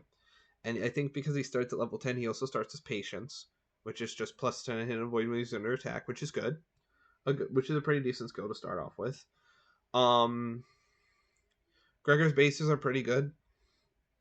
Solid skill, speed, strength, and defense, like all mercenaries. His resistance is a little bit low, and his growth rates won't exactly help that. His growth rates are heavily focused on HP and strength, so he'll quickly turn similar to Vake. He gets access to Hero, which gives him Soul, which again I've mentioned several times. His reclasses are Barbarian, which gives him Axe Fair, which is a really good, which makes him really good with like axes, like Vake. Um, and he also has access to, oh, what's his second one? I'm trying to think what's his second class set. It's not Thief, is it? It's not Mage. Is it Wyvern Rider? I'm not. I'm actually not sure on Gregor's third one. I because again I don't have internet, so I can't even fucking check. I wish I could. I wish I could check. I wish I could check, but I can't right now. So yeah, but I think all he really needs are Barbarian and Hero, and he could basically go to town with like axes and all that. But like I think I'm gonna guess if his third one is Wyvern Rider, like I think that's really good. That's even better. His class side is really good. Um, you can early promote, you can promote him in that chapter, and he turns into a pretty good hero. Um, Overall, he's pretty solid. I think what lets Gregor down is the fact he's really low resistance. Lets him down, and the fact that like depending on what your team composition is, it might be hard to fit a slot for him, depending on who you're using. But I think overall he's a pretty good parent. Even though he's like the oldest character, he's like older than everyone else. He's like in his 40s. He's like in his late 30s, early 40s. And everyone else is in like their 20s. He can marry pretty much everyone. He turns into a pretty decent. He turns into a pretty. He's a pretty decent dad. He gives good physical classes, and like he can pass on Axe Fair to female kids, which is really useful, or Soul. Oh wait, no, he passes on Mercenary, so we want to give Axe Fair, basically. But yeah, he's a pretty solid unit. I think he's let down by his low resistance and the fact that like if you reclass him to a Barbarian, his bulk goes out the fucking window. Like second seal him into a Barbarian immediately, his bulk goes out the fucking window, and it becomes a bit of a struggle because he has to start with bronze axes. But overall, I think he's a pretty solid unit. I think I think he's pretty solid. He's not A tier, but like he's pretty good. He's a pretty solid unit. He starts off decent. He ends up decent. Pretty solid. Pretty good. He comes with arm strift. He gets soul. He gets them. I think he's very similar to Vake in the fact that they're both turned into like mainly axe wielding units and all that. And yeah, pretty decent. All right, Naui. Naui is the first Manicat you get in the game, and she is an A tier. Manicats are really good in Awakening. 1-2 range. They have 1-2 range always. Their Dragonstones gives them insane buffs, like plus 10 defense, plus 8 strength. With the insane might. They are slower than the Tagwell, but they're more focused on just bulk and on just pure on bulk, which is better on Lunatic than relying on dodge tanking. So that immediately and 1-2 range in it makes them much better than Tagwell. The Dragonstone bonuses are much better. Are also just higher number wise than for Tagwell the Tagwell get. Now he starts off with buff stats. On Lunatic, they're not much more than normal or hard, but they do help.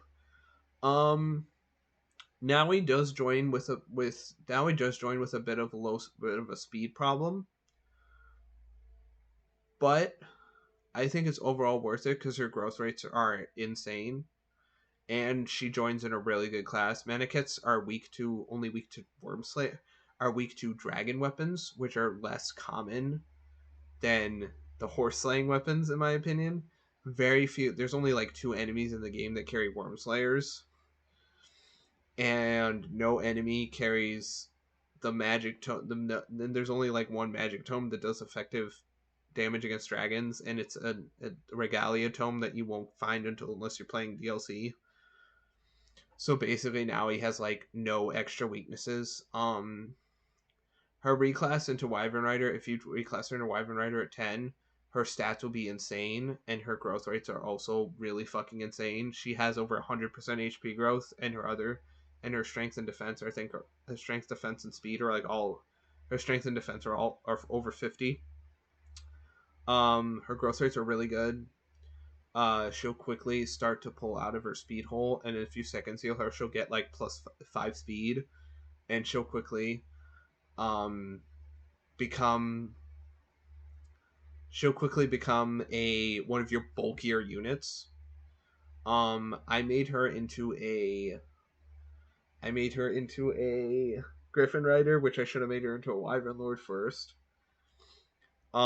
She gets access to first off, she gets access to Wyvern Rider and Mage. Mage isn't super useful, but it does give her access to Dark Knight. But the main thing is Wyvern Rider.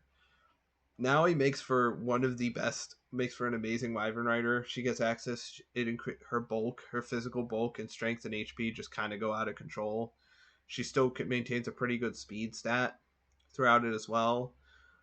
She gets access to Swordbreaker, which negates her only weakness being Wormslayers. Her main weakness, which is Wormslayers, and Lancebreaker, which also helps her against lance users. She quickly can spiral out of control like Donnell. Marrying her with Donnell is kind of funny because they both help each other's. Donnie kind of helps her with her strength and with her speed and skill weakness early game if he's a mercenary. So Donnell is one of the best pair ups for her. Overall, I think now he starts off in a pretty decent spot, and she only gets better with investment. She can very quickly become one of your best tanks, and for majority of the game, I think she'll fall off a bit tank wise late game, but that's basically every single unit in the game when the enemies just always hit. So yeah, I think now he's one of the better units in the game. I think she uses investment into her very well, and she can quickly become one of your best combat units, one of your best tanks. And like, unlike Pan, she actually can, like, being a Manakit is like the optimal class for her because of the free 1-2 range and the fact that the bonuses from Dragonstones are just fucking insane.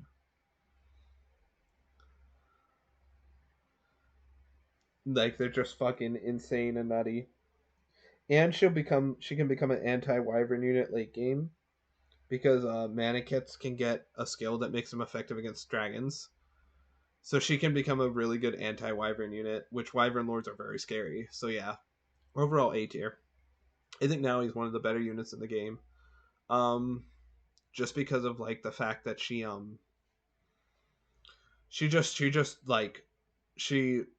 even like if you just give her a second seal, which she's also one of the best recipients of, along with this basically her, Robin, Donald, and Cordelia are the best recipients of early game second seals because they benefit insanely out of them. I'd say the best two are like Robin, Naui. Like, they just become like she can just quickly snowball into one of your best combat. It's like similar to Robin and Cordelia and all of them. So yeah, A tier. All right, Libra. Libra is the second pre-promoted unit you get. Libra joins as a pre-promoted war cleric in chapter 9, and Libra is really weird. I'm gonna put Libra in low B. Nah, yeah, low B. Libra. Actually, I'm gonna put Lonku ahead of the nah. Libra is in a really weird spot. Libra joins with pretty solid bases, pretty even bases, and basically everything. Libra has basically, I think, minimum like 13, 14 in every stat, which is really good. Libra also has over 40 HP, so Libra is pretty bulky. Libra also comes with a killing axe and a mend staff, and I think a ward staff. So Libra comes with really good equipment. Um, and they start off with War Cleric, so they have Miracle and Heal Touch already equipped. So they start off as a pretty good healer. Um, and Libra's reclasses are pretty good, Mage and Dark Mage. So Libra is very much heavily focused on magic, and Libra is also one of the hot characters with the highest magic growth / magic cap. So Libra is a very good magic oriented character, and their class sets and his class sets very heavily focus on this with a lot of magic focus. I think, and normally, like if the character that starts off with really good bases, with decent bases, and the fact that Libra will probably be one of your bulkier units when they join, so they won't, and they can actually take 2 hits sometimes, and their growth rates are pretty decent. So normally that would be like an easy A tier, right? The problem with Libra is Libra's growth rates as a war cleric are too balanced, in the sense that Libra's level ups are very weird as a war cleric. Um Libra will very much stay even in everything as they grow as a war cleric. And the problem is Libra doesn't really have a stat they excel in. So they very quickly are just kind of meh at everything. They're an okay healer. They're an okay combat unit. They're an okay tanky unit. They're just okay. And they quickly start to fall off because their growth rates won't match up with the end. Will not match up with the enemies. Well, kind of. They will if you get lucky. If you get unlucky, Libra will fall off really hard. And I think that's the problem. And I think that's the problem with their base class. Their growth rates don't really fit War Cleric. So their growth rates are more spread into like 40s and 50s instead of like 60s and 60 and 50s in certain stats, and like 30s and 30s and others. And Libra suffers from that. And it's like Libra. So Libra is a good candidate for a second seal, but more often than not, you're going to use the second seals on other characters before Libra. So Libra's just going to fall further and further into kind of that mediocrity pile. And I think Libra just suffers from that. Now, if you use, and the fact that like Libra, you have to get them to 10 before you can get them into like a class that's worth second sealing into, which also hurts them a lot, which means you have to get them 9 levels in War Cleric. Which at that stage, you might as well go to 15 then to get renewal. Because what's the point of going to a level 10 class and not getting renewal, you know? You might as well get renewal at that point, which means you're spending 14 levels in War Cleric, and Libra just suffers from that. And I think that pulls Libra down a lot. I feel like if they weren't a War Cleric and they were a Sage, they'd be easy A or S tier.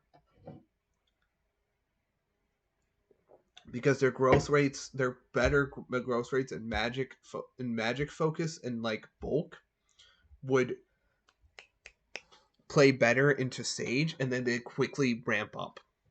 But I think the fact that they start as a War Cleric, you don't get access to a magic axe until chapter 20 and you can't buy them unless you have super duper high renown, really hurts Libra. So they're never, and like they're just mediocre at everything.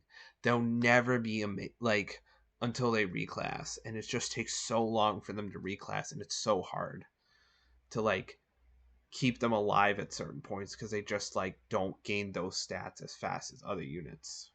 So yeah, I think low B is fair. I think if they started as a Sage, they'd be easy A or S tier. But I think with how they are and how like they just don't deal that much damage for a long time, yeah, I think easy B tier. I think they're definitely not in C tier because their class skills. Because once they reclass, they turn out a mate. They'll be like they start ramping up. because they then are focusing on their magic, and their magic is like they're a magic powerhouse, and all their classes revolve around that. But other than that, yeah, B, low B. Thardra. Thardra, I think Thardra is overrated as all hell. I don't know what people like in Thardra. Thardra, I'd say is B.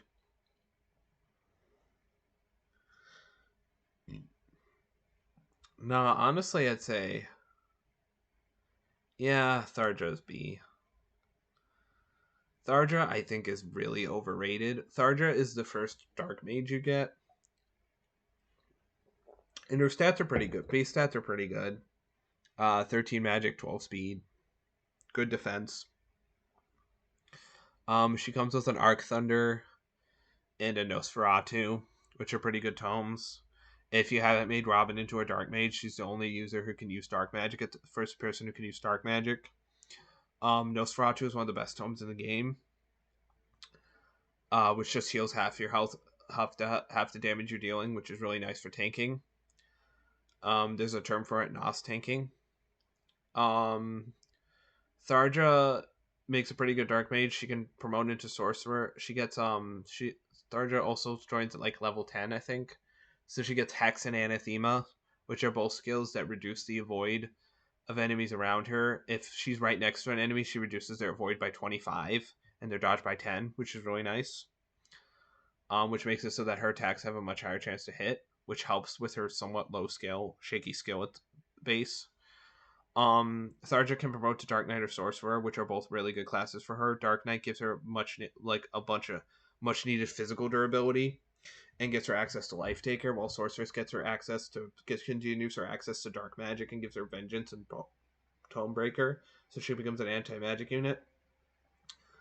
The problem with Thardra comes with her reclasses. Her reclasses are probably the worst out of any unit.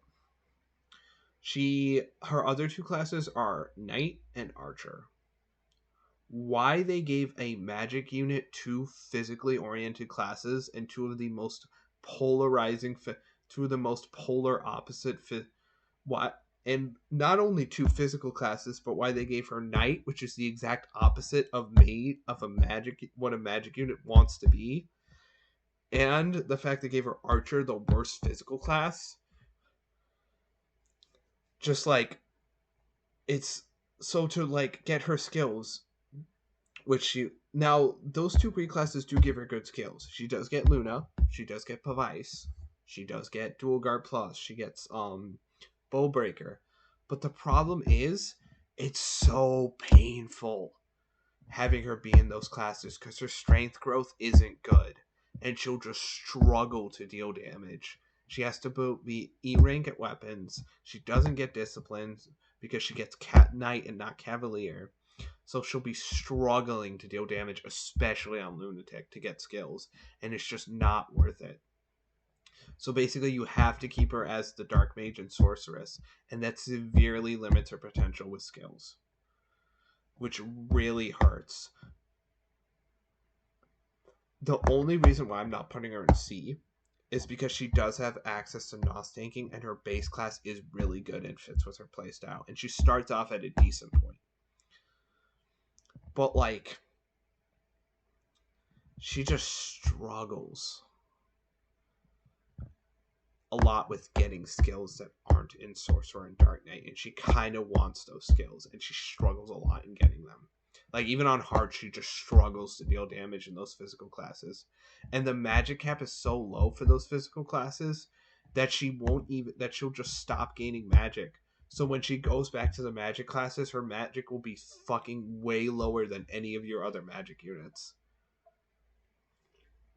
It's just rough. So yeah, I think she's B. I don't think she's N. I don't think she's A. She's definitely not A. She's definitely not top of B. She's definitely not better than the characters higher than her.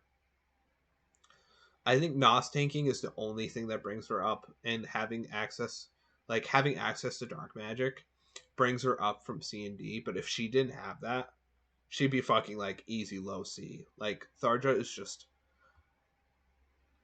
I think people like her because she's the goth. She's the hot goth.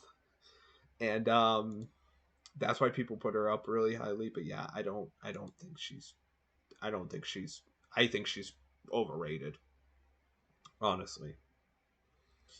But yeah, B. Honestly, I might put Libra on low and high C just because his stats are mediocre. But like, yeah, no, I'll put him in B. All right, Anna. Anna is a Anna is A. Now, for specific reasons. Now, Anna is the first. Now, Anna is the third pre promote you get. She joins as a pre promoted trickster in Paralog 4, and Anna is A tier mainly because of her bases. Her bases are insane for her join time. She joins at chapter 10, before chapter 10, with 22 speed, like 22 skill, like 13 strength, 11 magic, like 9 defense, 12 resistance. Like her bases are absolutely insane for her join time. And she joins with, I think, a steel sword and a heal staff, I think, or a men's staff. No, heal staff. She joins as a trickster, so she has healing and sword use, and she joins with a decent magic base as a trickster, which is important, which helps with healing. She joins with lock touch and movement +1, which helps her, which makes her, which if you haven't trained guys, she'll be your main way to open chests and doors, which you need someone for that on Lunatic to get the money you need to get stuff. Um, uh, she quickly will get Lucky 7 if you train her, and then she'll get Acrobatics, which will help a lot because she'll basically just zoom over all terrain. I don't exactly know her reclasses. I think her reclasses are Archer and uh, Healer Cleric. I'm not sure. I know one of them is Archer, I think. See, this is where I wish I had internet, but I don't. So if her reclasses, I'm just gonna base it off the one reclass I know. Archer's okay. It's not really. It's pretty bad, but like she can use it at least a little bit. She also gets access to Assassin, and Archer plus Assassin is kind of decent. She can use bows as an assassin, but bows are pretty bad, so you never really want to use them anyway. Um, she's really good. She's probably the best utility type character. Just because of her high base starting stats. I think Anna's main flaw is her lack of supports. In Lunatic, you want to be paired up with units basically all the time. You don't want to be by yourself because you're just in a very dangerous position if you're by yourself. And Anna can really only support is the first unit that really only supports with Robin. She does have other supports, but the only person she could get S with is Robin, and that really hurts her because you don't really Robin has a much better pairings and more, and a lot of people want Robin as like a pairing, while Anna kind of competes with that, and as a utility character she kind of just falls, she kind of just loses that fight, which means she more than often isn't going to have a support partner, which really hurts and ruins her combat a lot, ruins her combat potential.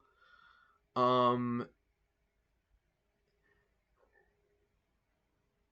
I think Anna also will just be Anna will basically, unless you marry her to Robin or you focus exhaustively on her, she'll basically just be a thief for you, a utility thief, and not really one built for combat, which kind of sucks.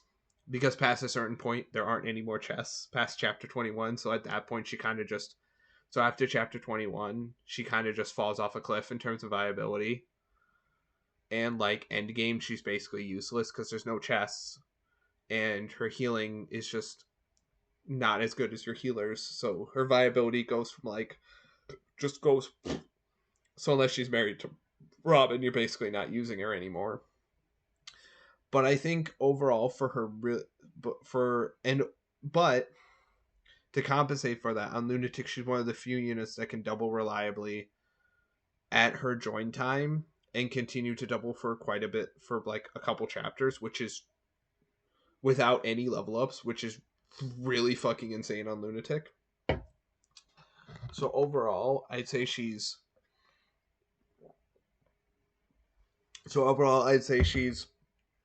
probably, if you're not using guys, she becomes your main thief. And because of her really high basis, she becomes a really, really, really good utility unit. But I think unless she's married to Robin after chapter, she's dead weight late. Unless she's married to Robin, she's complete dead weight at endgame, and she eventually will just get outclassed in combat because dodge tanking, because dodge tanking just doesn't become a viable strat. And yeah, but yeah, I think she's definite A, just because of her really good fucking starting base stats. Like her starting base stats are just that insane that she's definitely A tier. Um, Olivia, yeah, S. Now in Tearing Saga, I put the dancer for that game Plum in A, mainly because of how the mechanics worked with warping and how witches could warp and just one shot Plum, and you can't really do anything about it if you bring her. Olivia is different. Olivia joins in chapter 11. She's the only unit that joins in chapter 11 as the only dancer. Her stats are absolutely garbage. When she joins, she cannot deal combat at all, but she can dance, which means she can make a unit move again. This is incredibly useful. Dancing is incredibly useful. You can make a unit with that use. I don't know how it works with Gale Force. I don't know if you can use Gale Force twice and then dance and then use Gale Force again, get proc Gale Force again. I don't know about that, but if she can, that's just insane. She can make any unit move again, which is really nice. It's a little bit risky to use her initially because she literally gets one shot by every single enemy. And they have pretty much guaranteed accuracy on her. She can marry Crom, funnily enough, in that chapter. If you get them to see support and he doesn't have a support with any other viable female partners. And she's a decent support to Crom. Her reclass sets are pretty good. She has access to Myrmidon and Pegasus Knight, which both focus on her like super high avoid playstyle. Her growth rates are typical dancer: high skill, high speed, high luck, high skill. She has a decent strength growth, like 30-40% in other classes, which is nice. Now normally a unit that gets one shot by every single thing and a really high difficulty where it's hard to keep track of stuff with ambush reinforcements, I would put her in A.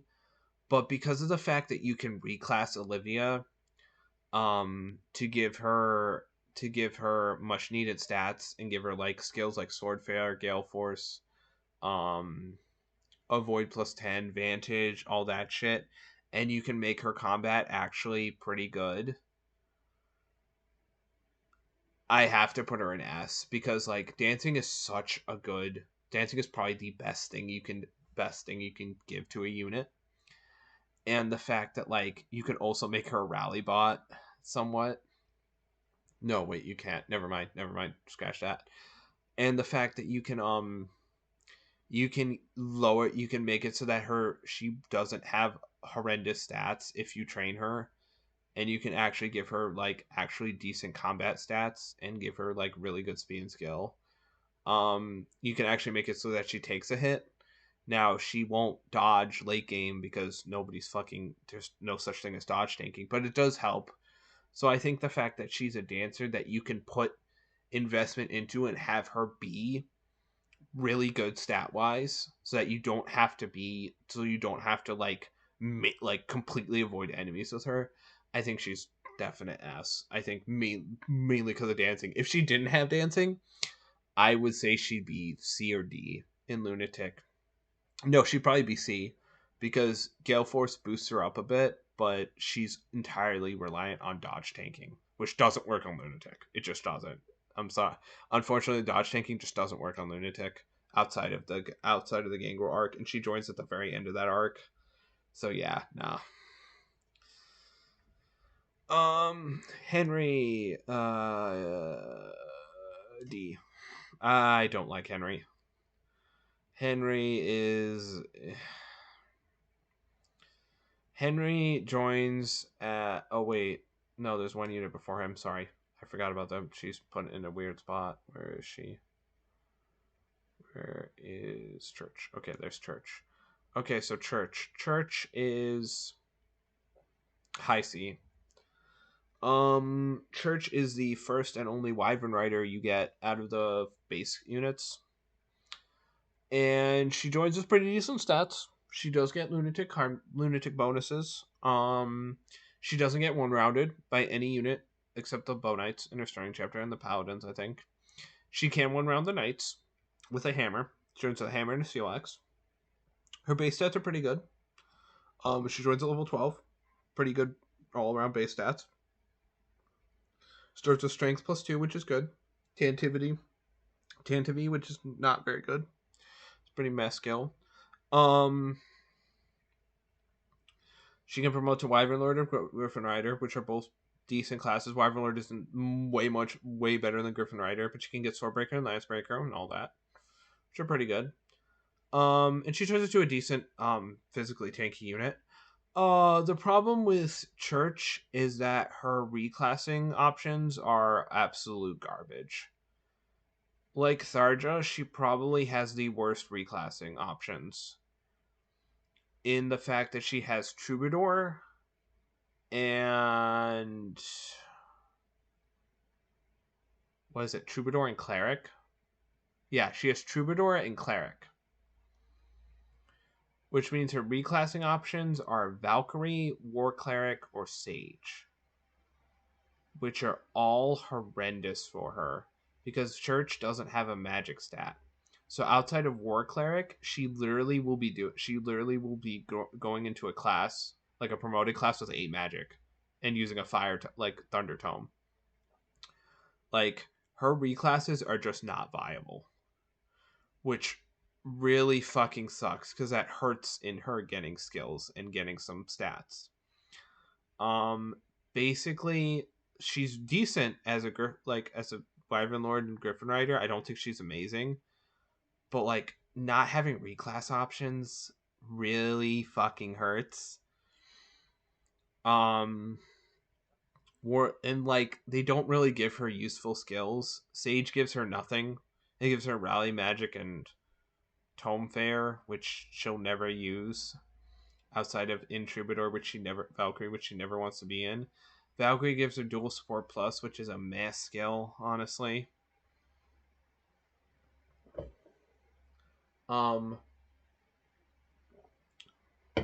War Cleric is the only one that gives her a decent skill, and that's Renewal. And it's the only one in which she can actually deal damage because she's using axes. So that one's her one decent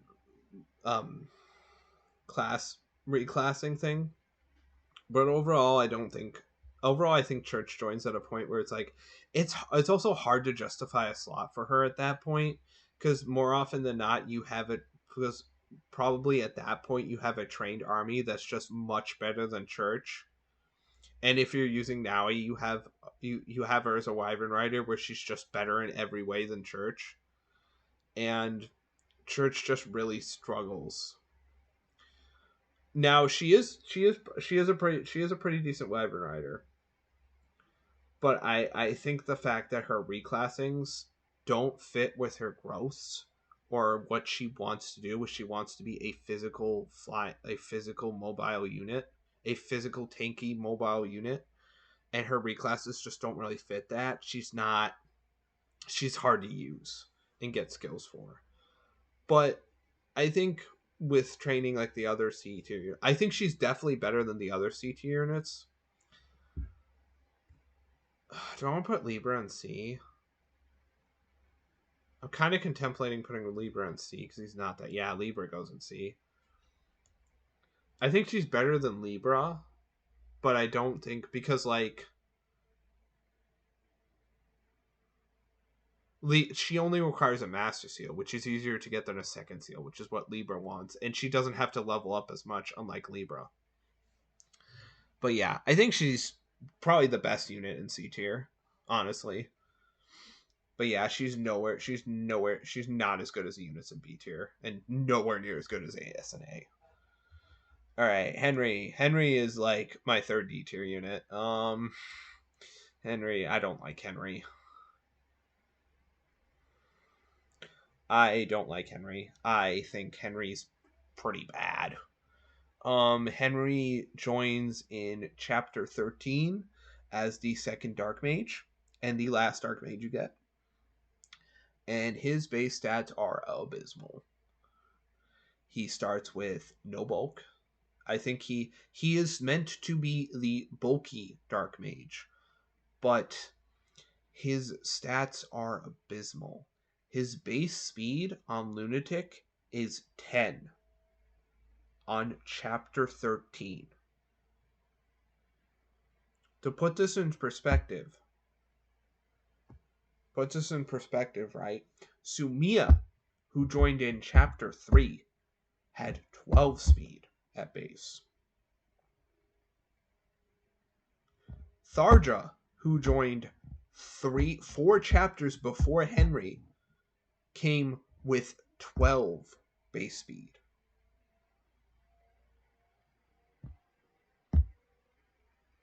His speed is so bad, his extra bulk does not matter. He will get one rounded by every single enemy. He gets one rounded by every single enemy. Even the fighters one round him. And the fighters are slow. He is incredibly hard to use for a unit that will not do like much. His growth rates are also really weird, if I remember. He's kind of more balanced than Tharja. But his base is like, he's so hard to use. His reclasses are also really weird. His reclass options are Barbarian and Thief. And with Dark Mage, these three don't work together. They're very similar to what's the word? Rickens, in the fact that they kind of just feels random. Thief is complete utility. Barbarian is like heavy physical offense. And Dark Mage is tanky magic damage. And none of these three you can pull skills from. Like you like Berserker, completely useless to him. He can't use Axe Fair because he can only use it in Warrior and Berserker. Wrath is pretty useless skill. He can use the Bullion thing to get gold, but I don't think his luck is very good. Thief, he's basically only pulling like acrobatic and pass from it. Maybe he's like movement +1, maybe, but like he's not pulling anything else. And then Dark Mage is going to be his main class, which does have good skills, but like he's not really pulling anything else, and his start is just so bad. He's super hard to use on Lunatic. He's probably, arguably, every other unit you would want to use. I'm actually going to put him below Virion. Because if you have a trained Virion, he is 10 times better than Henry is at that stage. Every other unit you would have gained at this point, trained, will be 10 times better than Henry. Because at least them trained will be able to like take a hit. Henry can't do anything. He is just a liability, and he's just not worth putting time into, in my opinion. Now, because it's Awakening, you can make any unit like viable combat-wise eventually. But the people in D tier take the most time to get something that's just every other unit is going to do probably better.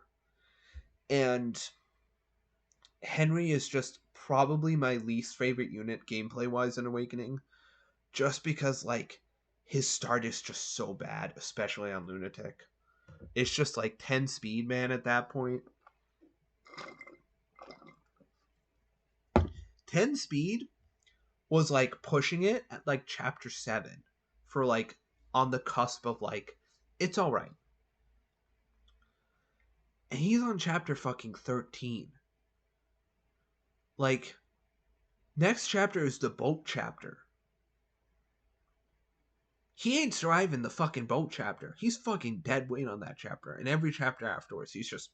Nah, I think Henry is probably the one of, if not the worst, one of the worst units in Awakening. Just like, he's in a really bad spot, especially on Lunatic. Lucina. Lucina is low A, high B. Lucina is a child unit, and children unit are very hard to rate because children unit are dependent upon their parents. So I'm going to try to rate Lucina on average with how she would be. And I think on average, she's a pretty decent kid. Children characters are usually really much better than parent kids, just in terms of overall just viability. But I think Lucina is all right. Lucina is the only other Lord character that gets the Lord class, so she has access to Aether and Rightful King, which doesn't turn to Rightful Queen, which is sexist, definitely. But I'm joking. She will always inherit Aether from Crom, no matter what. The skill she inherits from her mother is actually really annoying because it's always the last skill. It's the last skill the mom has equipped by the end of the chapter, not the beginning, like every other child. So it's if you're close to gaining a skill by level up, you could fuck up the inheritance for her. It's also very hard for the mom to pass a skill to Lucina because of how she's force recruited at the end of chapter 13.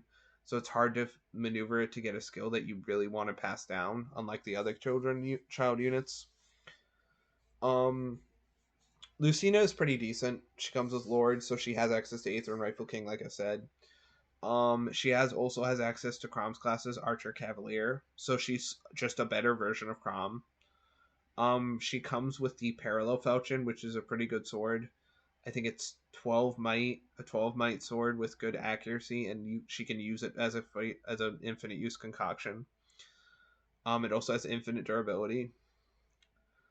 Lucina has access to decent reclassing options like Crom does. But she also has access to what her mom gives her, and I think 90. So I can't speak anymore in my brain. So basically, on average, for every mother she has except for Sully, she will gain access to the Pegasus Knight class, which will give her Gale Force. If she has Robin, she gets every class in the if she has Robin as her mom, she gets access to every class in the game. So she'll just become basically a mini Robin. She won't be as good as Robin, but she'll be pretty damn good after a while, just having access to every class. She'll most of the time have Pegasus Knight, which gives her Gale Force.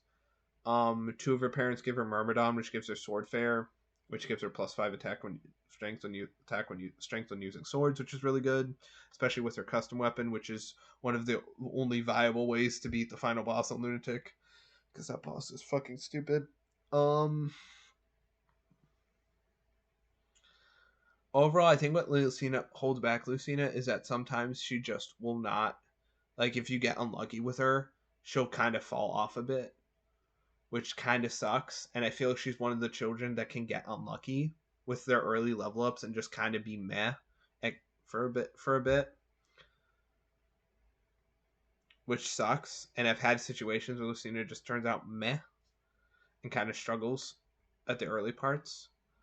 But overall, I think Lucina is this turns out to be a pretty good kid character. She's pretty all right. She's definitely like low A. She's a better Crom. Basically, she's very similar to Crom, but because she pretty much will have access to more classes, she basically turns into a better version of him, and she'll probably have better caps, so, and growth rates. So yeah, pretty much better Crom. Now we get access to all the kid characters. Some of these it's hard for me to rate because I never really used them, but yeah, I'll try to rate some of them. Owain. For these, it's kind of hard for me to rate the kid characters.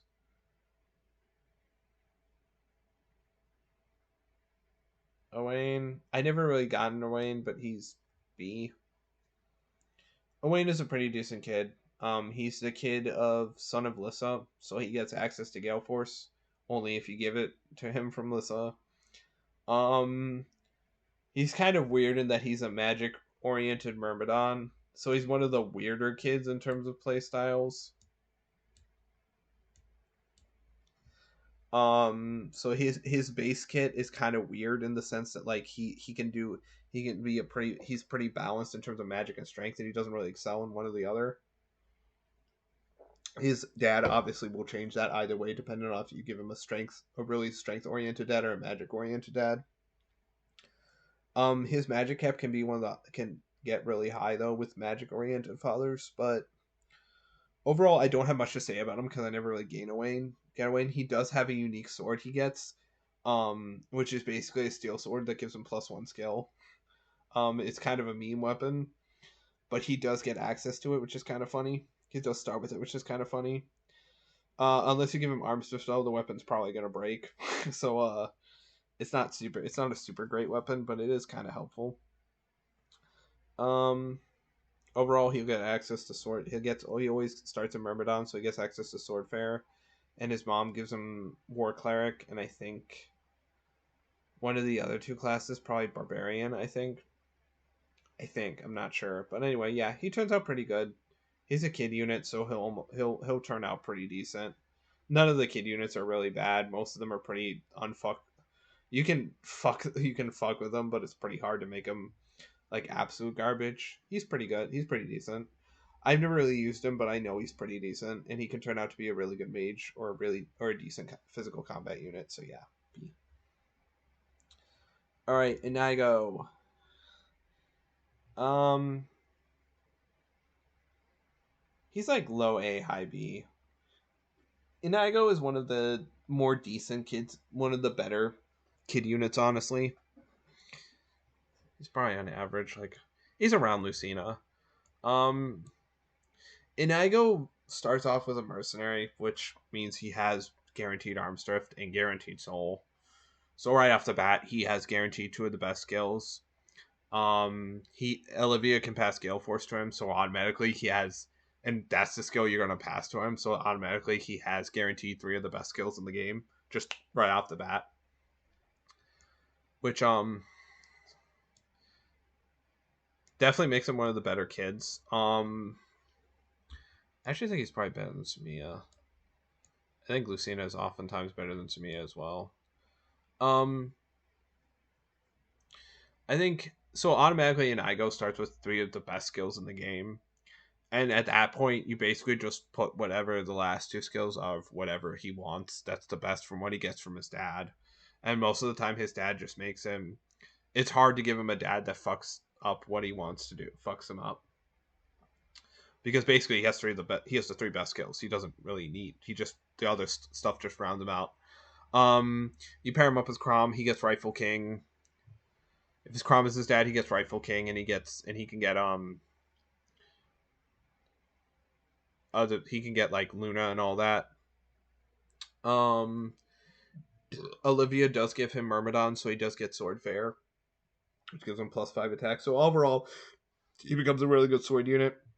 He's basically kind of like you can't really fuck him up because like Olivia just gives him for like a bunch of skills. He just kind of always really wants, and like no matter what his dad is, his dad won't really give. He doesn't really need anything from his dad except like stat caps and then like maybe like the fifth skill, and like he doesn't even really need that because he can just grab something from hero. He can grab like axe breaker or something. So overall, he's just he's just a child unit you can't really fuck up. Like you can pair Olivia with basically anyone, and they'll make an ego good. Like he's one of those children units you can't really fuck up. So yeah, he's A. He's pretty solid A. Brady. Brady is low B. Brady is one of the better magic children. I never really used Brady because I never really used Maribel, but he's definitely a magic oriented child character. He can get Gale Force, which does improve his combat potential because Maribel gets Gale Force, so it does improve his combat potential. I think the problem with Brady is he starts as a priest, which means his other weapon ranks for any combat weapon is going to be E, which really hurts on Lunatic when you want to start using him. It means you either have to arm scroll him or he has to use really weak magic, because you're probably making him a mage, which hurts. And it kind of hurts his combat potential for a while. But I think overall he slowly starts to get better and better. I think it also doesn't help that his mom doesn't give him the best classes. It gives him priest, but the other two, Pegasus Rider and Troubadour, will be turned into like barbarian and fighter, which don't really fit with what he wants to do magic wise. He's kind of one of the more awkward children. He really needs a decent dad to like make him into to make him either a really good magic character or make him more balanced. But I think you want to give him a magic dad to make him more focused on to really focus on that magic. And I think he's one of those children that you can accidentally up if you give him the wrong parent, or he's like kind of tricky to use. I think he's one of the more tricky children to use, but overall he's a child unit, so he's pretty decent. I don't think any child unit is like C tier. I think all of them are at least B or above. But yeah, he's kind of one of those children that you can mess up depending on who you give him to. And I think the fact that he has to start with E rank in any weapon type really hurts him. Because children, what they'll do is they'll start with a C rank on the weapons in their base class, and then E in everything else, and that hurts Brady because he starts with just C and staves. Kiel. Kajel is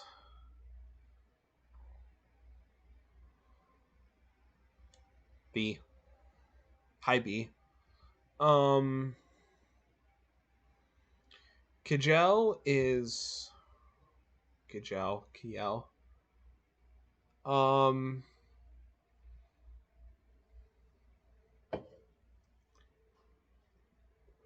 Kajeli is Sully's kid.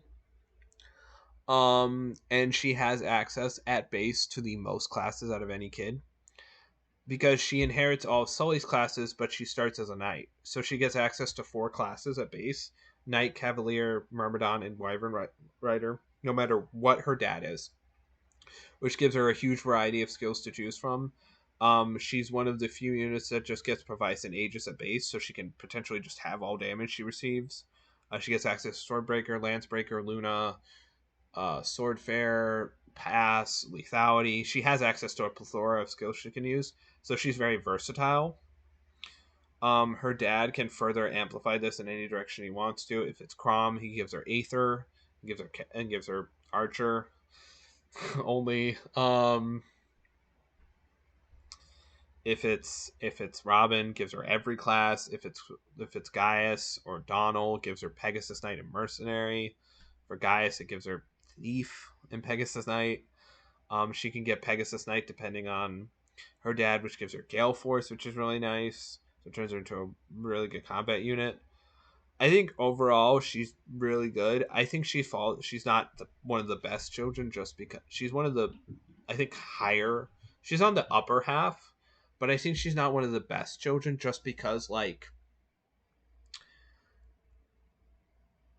she kind of can like she doesn't have access to those best skills unless she does that, and depending on her dad, she can either be pure, like she can be a physical unit or she can be a fast unit, and she can't really be, like she can either be like she can like, because if you make her dad like Gaius or Lonku, she focuses more on skill and speed in like physically bulky class. If you make her general, which just it makes her level up sometimes really awkward, like it was for my playthrough. But I think overall she's one of the better child units. Does that mean that I put her in low A? Yeah, I'll put her in low A. She's one of the better child units. I don't think she's as good as Lucina or Inigo, but she's one of the better child units, and she's pretty versatile just at base with no dad involvement. It's just the dad can either make or break her. I feel the dad can either make her a really really fucking god tier unit, or it can like drag her down a bit. But I think at base she's much better than Inigo and Brady, just because like she's not like trying to be she's not kind of like split or trying to be like one thing that's against her class, and like because of the mom. And I feel like she's kind of just like she has so many skills at base. Cynthia B. Cynthia is a Pegasus Knight, and she kind of Cynthia suffers. Cynthia has Pegasus access to Pegasus Knight, which means she's basically a better Sumia.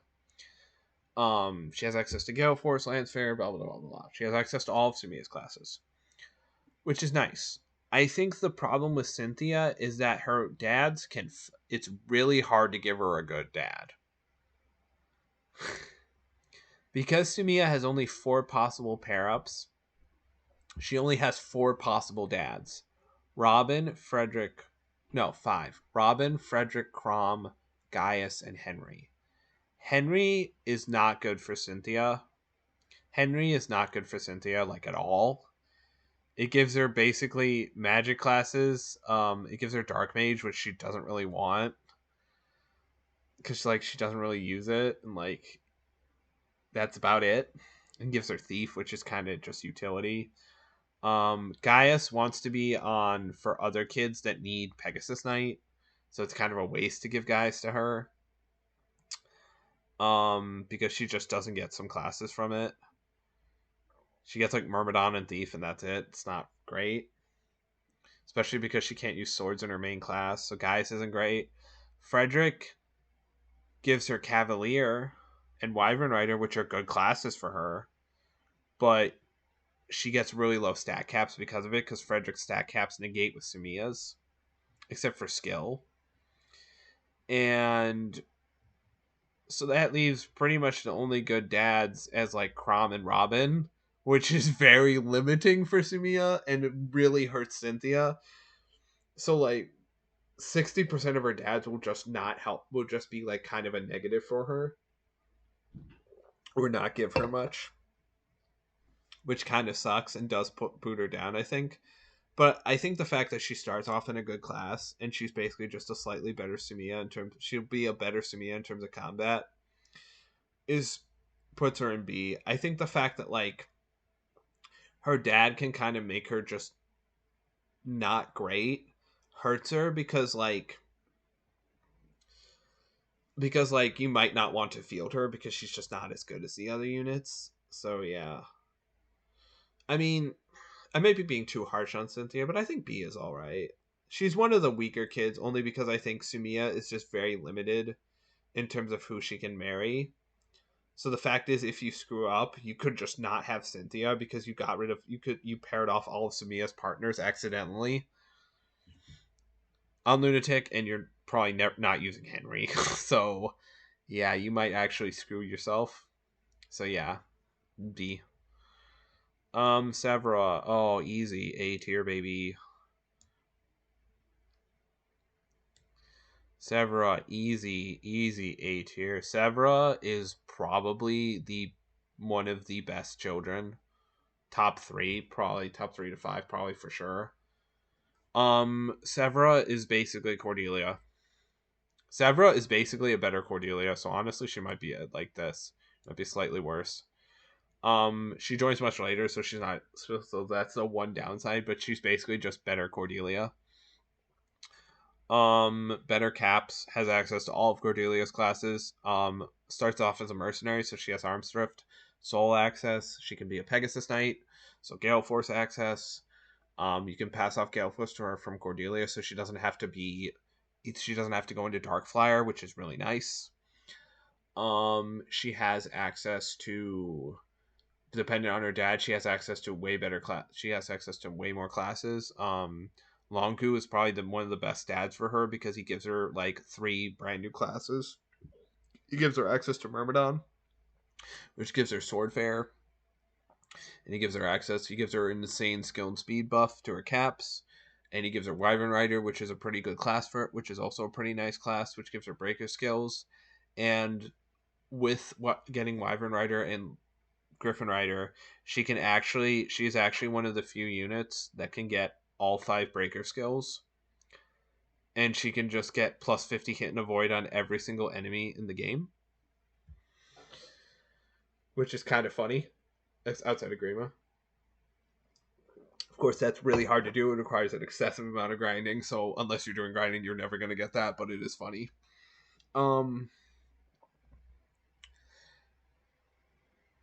But yeah, I think Severa is definitely one of the top 3 child units, and she's one of the best units in the game. Just because she's like basically Cordelia but better.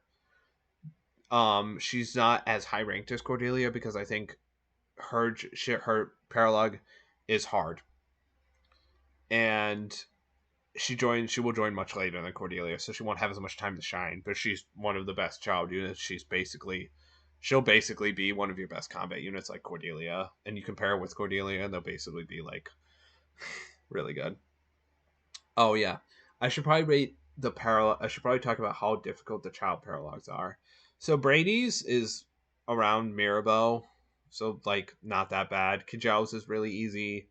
Lucina, you always get her. The Wayne's is really easy. I've never done a Wayne's, but the levels are low. Inigo's is one of the hardest child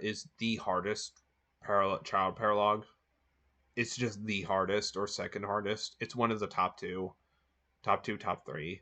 So he's very hard to recruit. So that does put him down a little bit. That does make him a little bit hard to get, but like he's definitely one of the better child units just at base because like it's really hard to fuck up an Igo. And then Severa, it's basically impossible to fuck her up. The only way you could is if you gave her like a pure magic dad. And then like I don't know, like you gave her some like garbage skill or something from the dad, but like even then she's really good. All right, Jerome. Jerome is I would say he's high B. Is he better than Cynthia? No, I think Cynthia is better than him. These two are better than Gregor. Yeah, I'm trying to order this. It's a little bit messy, but yeah. Jerome is solid B. Jerome joins as a Wyvern Rider. He inherits Church's weird class set where he gets Cleric, but instead of Troubadour, he gets Berserker, which is much better for what he wants to do than that. So he has a better class set than his mom, just by not being female. Now, he is one of the few children units that can never get Gale Force. I think he is the...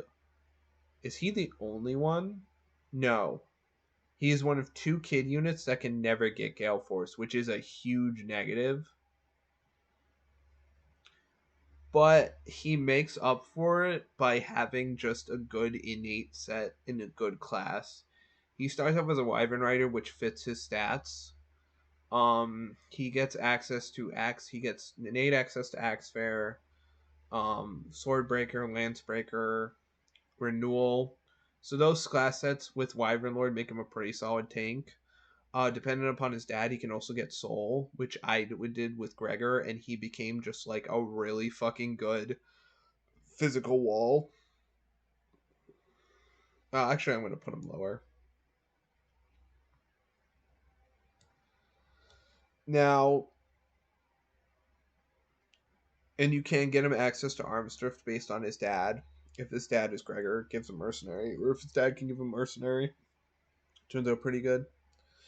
Now, the problem with the problem with Jerome comes with his resistance. His resistance stat is abysmal no matter what dad he has, and it's basically never going to be good, which really hurts him, especially on Lunatic, because any mage who looks at him funny like Vake is just going to kill over and die, and I don't think his combat is as good as Vake. unless Vake's his dad. Then his combat is probably just a slightly better version of Vake, maybe. I don't know. But I think overall, he's one of the later children you'll get, and he's just not. He's just like he's good, and he starts off in a good class. But I think overall, he's just not. He's just a hard child to get as well because you have to marry Church, and Church isn't like amazing, and like he's just all he you just get an all right unit. Not having access to Gale Force period and being one of two kids that can't is just really rough. And the fact that like right, because even Laurent I think can get Gale Force. I think, or maybe Laurent can't. I never used Laurent, but yeah, I think overall it kind of sucks that he can't. Yeah, I think Laurent can't. So Laurent might be one of the other ones that can't, but yeah, I think overall he's B. He's like on the lower end of B. I think not being able to get Gale Force and being like just dead to mages really hurts. But I think overall he's pretty decent.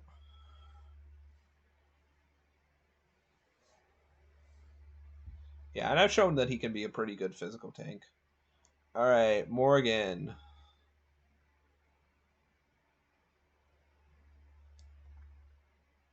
No matter what gender they are, easy S tier.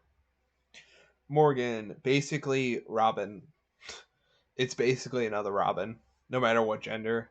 You're basically either getting it's Morgan will always be the opposite gender of your Robin, of your main avatar, and they're basically just another version of them. Can have any class set of their gender. Will basically become a mini god on the battlefield like Robin. Will basically carry you. Their paralog is really easy. It's a little bit hard to maybe save Robin, but also like Morgan isn't sorry. It's a little bit hard to save Morgan. Sometimes Morgan is insane. You can have the female Morgan can be the male Morgan can be a Tagwell, and the female Morgan can be both a Tagwell and a Maniket. Maniket Robert Morgan is fucking insane. It's a little bit hard to do on Lunatic because you have to marry Naui or Tiki or Na. Tiki's hard to do, but Naui's probably understandable. But yeah, Maniket Morgan is really is insane. It's a fucking unit on it's a Maniket on crack. Um Morgan pretty much will always have Gale Force, which is no matter what gender they are, because if you're female, if you have a male Morgan, you have a female Robin, so you're passing down Gale Force. They'll have access to Arms Drift, have access to Ignis, Rally Spectrum, all the skills. They can basically be whatever you want them to be, and they are amazing. They will be one of your carry units. They are one of the They are arguably the best or second best unit in the game, along with Robin. I don't think there's any other place they could be except S. They're just that good. Yarn. Yarn is B, low B. Yarn. I mean, nah. Yarne is in one of the hardest. Yarne is a Tagwell, and he's in one of the hardest child paralogs, which really sucks. So already he's in kind of a bad spot. He also can never get Gale Force, which really hurts. And he's basically just a slightly better Pane, but he joins much later. So his viability is kind of low because he's in one of the later. He's one of the harder child paralogs. Um, I think dependent. I think his viability definitely depends on his dad, like Brady and the other kids. Also, I think Jerome also depends upon his dad a little bit for good viability. Um, Dependent upon his dad, he's either going to be one of your better combat units, or he's going to just be kind of mediocre. Depending on what classes he gets, he can get mercenary, which helps with soul and arms thrift and all that. But the problem is he kind of wants to be a Tagwell at the end, and like he can't really use any of the fair skills, which really hurts because most of those are the classes you want to pass on. And he kind of just is all right. He's nothing really like amazing about. Pan will most likely be just way better than him for a long time because she's had access. Because if you're using her, she's had access to a second seal, so let her explosive growth go through it, and Yarn just kind of struggles with that. And Yarn just kind of struggles. I don't know. Every time I've gotten him, he's just kind of been meh, mediocre. His base stats aren't exactly super good, and like usually more often than not, he just turns into like kind of like one of the worser child units, and it's hard to find a slot for him. But I think if you put time into him, he can turn out pretty good, like all the kids. And like depending upon his dad, he can be really good. So yeah, B. Laurent. I have never used Laurent. So I'm gonna put him with basically the other kids. Like I know Wayne can be pretty decent just because of his starring classes. Laurent is Muriel's kid. I never use Muriel, so Laurent I don't really have an opinion on, but he's a kid character, so I'll put him in B. Um, Dependent on if Muriel has Pegasus Knight, which I don't know if she does, he is also one of the units that can never get Gale Force. That hurts. He is purely magic oriented along with his mom, so that does limit his dad's. He wants to be a magic unit. He starts off as a mage. He gets access to Dark Mage like Muriel. He wants to be a magic unit, which severely limits what dads work with what he wants to be. He's probably the most limiting kid to pair with, along with Brady. Because at least Yarn has several fathers, while Brady and them just really only want the magic ones, which is Rickon, Henry, Libra, Robin. That's basically it. And Rickon, Henry, and Libra are not exactly the cream of the crop in Awakening. So it's very hard to find him a good dad, I feel. And like I feel like like all children unit, he's at least pretty good. But the problem is finding him a good dad and then finding the slot for him and also having to do his paralog, which I feel like would be one of the easier ones. It's just yeah. I don't really have a good opinion on Laurent, but I wanted to put him in B. Okay. Neuer.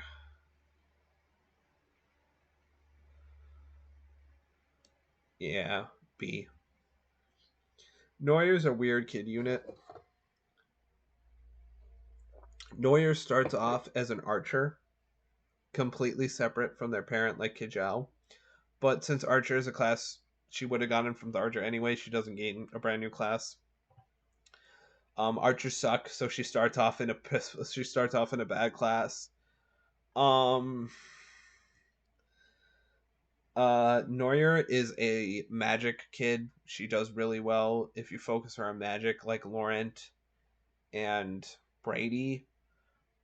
But I think she's not as fully like hardened into it as these two are, because you can give her a physical father, and because she has access to archer and knight and the father can give her a bunch of physical classes, you can have her be a physical unit much easier than Brady and I think Laurent.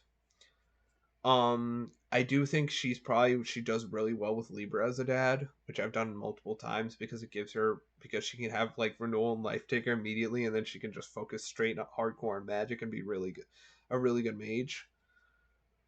But I think overall she's one of the weaker kids because unless she has Gaius or Donald, she's not going to have Gale Force.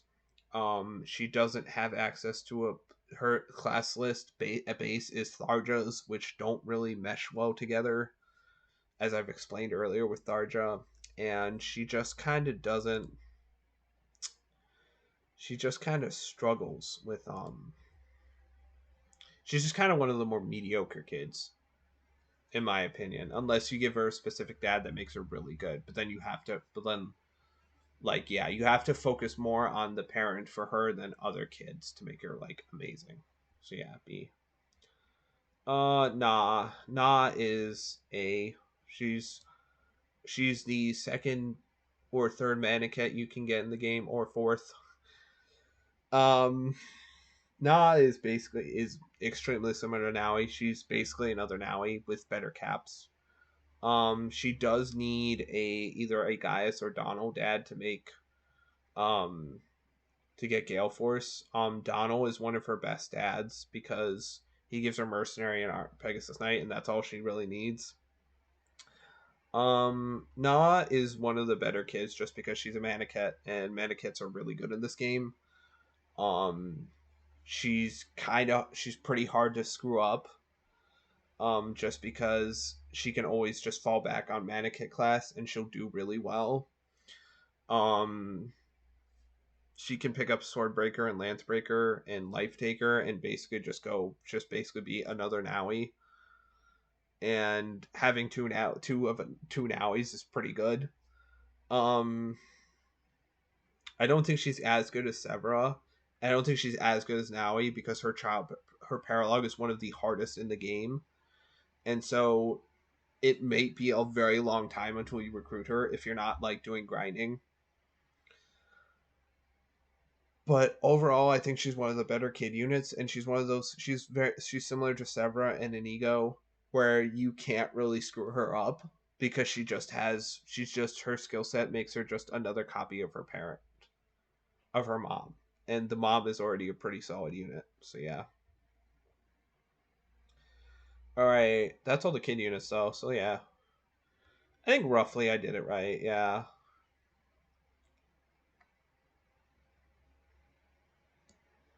I put Sumia ahead of these two. Yeah. No. I'm trying to order these. Alright, Seiri. Seiri is.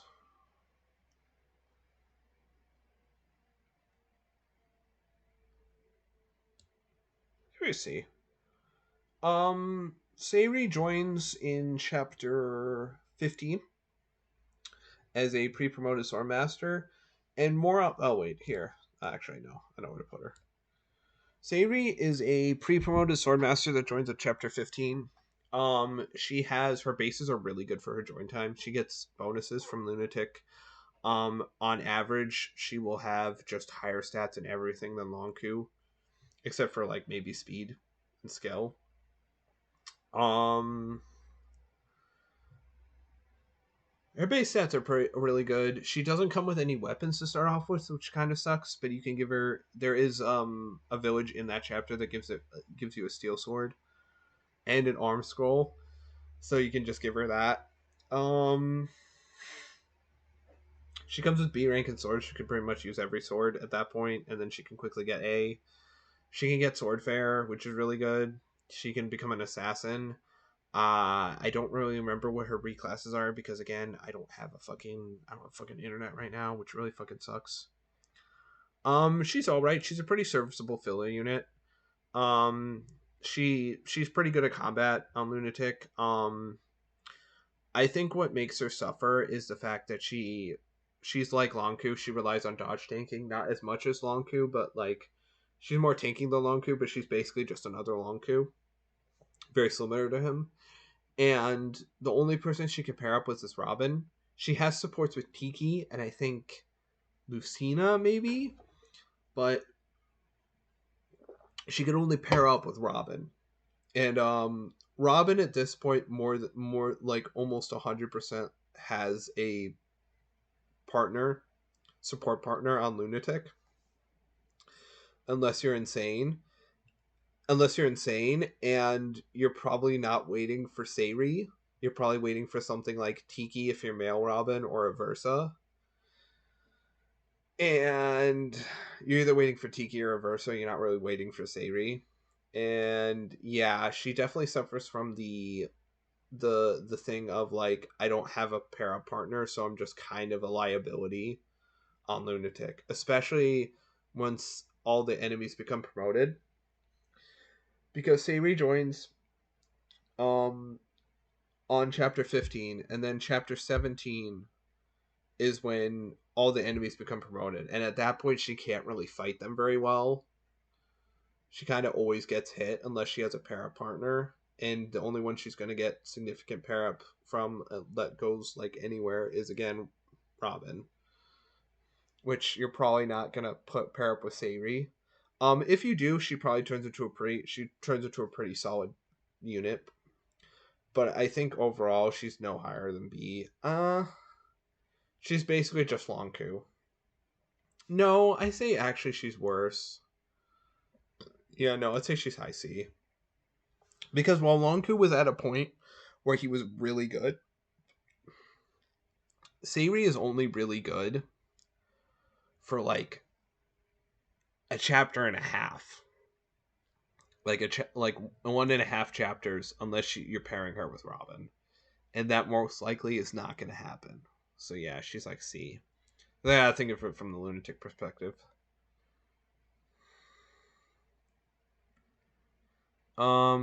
Tiki.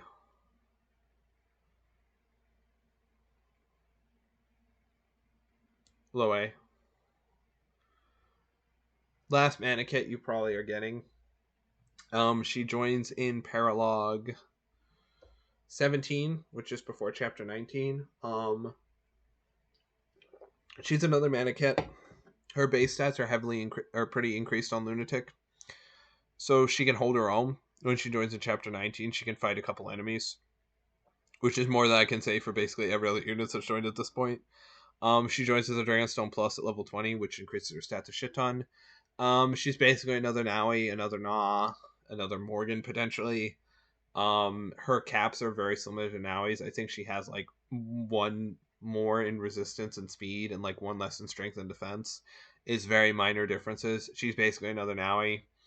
I won't say she's as good as Naui or Na because like Na has child bonuses and Naui has had several more like 10 more like it like 10 more chapters than her at this point. But Tiki, if you reclass her and you focus on her, she can very quickly get back up there. I think she also suffers from the fact that she doesn't really have any support partners outside of Robin. She can support Lucina and Sayri, so she does have that, and she can apparently support Anna. Weirdly enough, like Anna wants to sell shit to wants to sell out, wants to like capitalism, like Tiki's whole like shtick as the voice, which is kind of funny. I like Tiki as a character, and I think she's a pretty good unit, and she's probably one of the better like filler units if you need one in terms of just like combat. But I think she suffers from the fact she can't really support people, and she supports kind of the fringe people. But I think she's a unit that joins at that point that can actually last a round in combat. That can last multiple rounds in combat, mind you. At the chapter she joins in chapter 19. And she is probably and she's like in a good class. You know what? I'll drop her down to like B just because she joins at a weird time. I think she's like not as good. Yeah, no, she's not as good as Donald and them, but like she's definitely a solid B. I don't think she's an A material kid like unit. Like Kijiao is like very much A minus. She's like the cusp of like between A and B. Kijiao, yeah, because she's kind of hard to screw up. She's she's one of the easiest kids to get. Tiki is just kind of like, if you don't pair her up, she's just an okay filler unit. She's definitely better than Sayri at being a filler unit, but like, if you pair her up with Robin, she'll basically become one of your main combat units. If you're gonna marry her to male Robin, she's basically gonna become one of your main combat units, just because she's a Manakite and her growth rates are as good as Naui's. They're basically insane. So like, yeah, she's pretty good. And plus, I like Tiki as a character. Um, this is just like how they play in the game. So yeah. Basilio and Flavia are basically the same in my mind.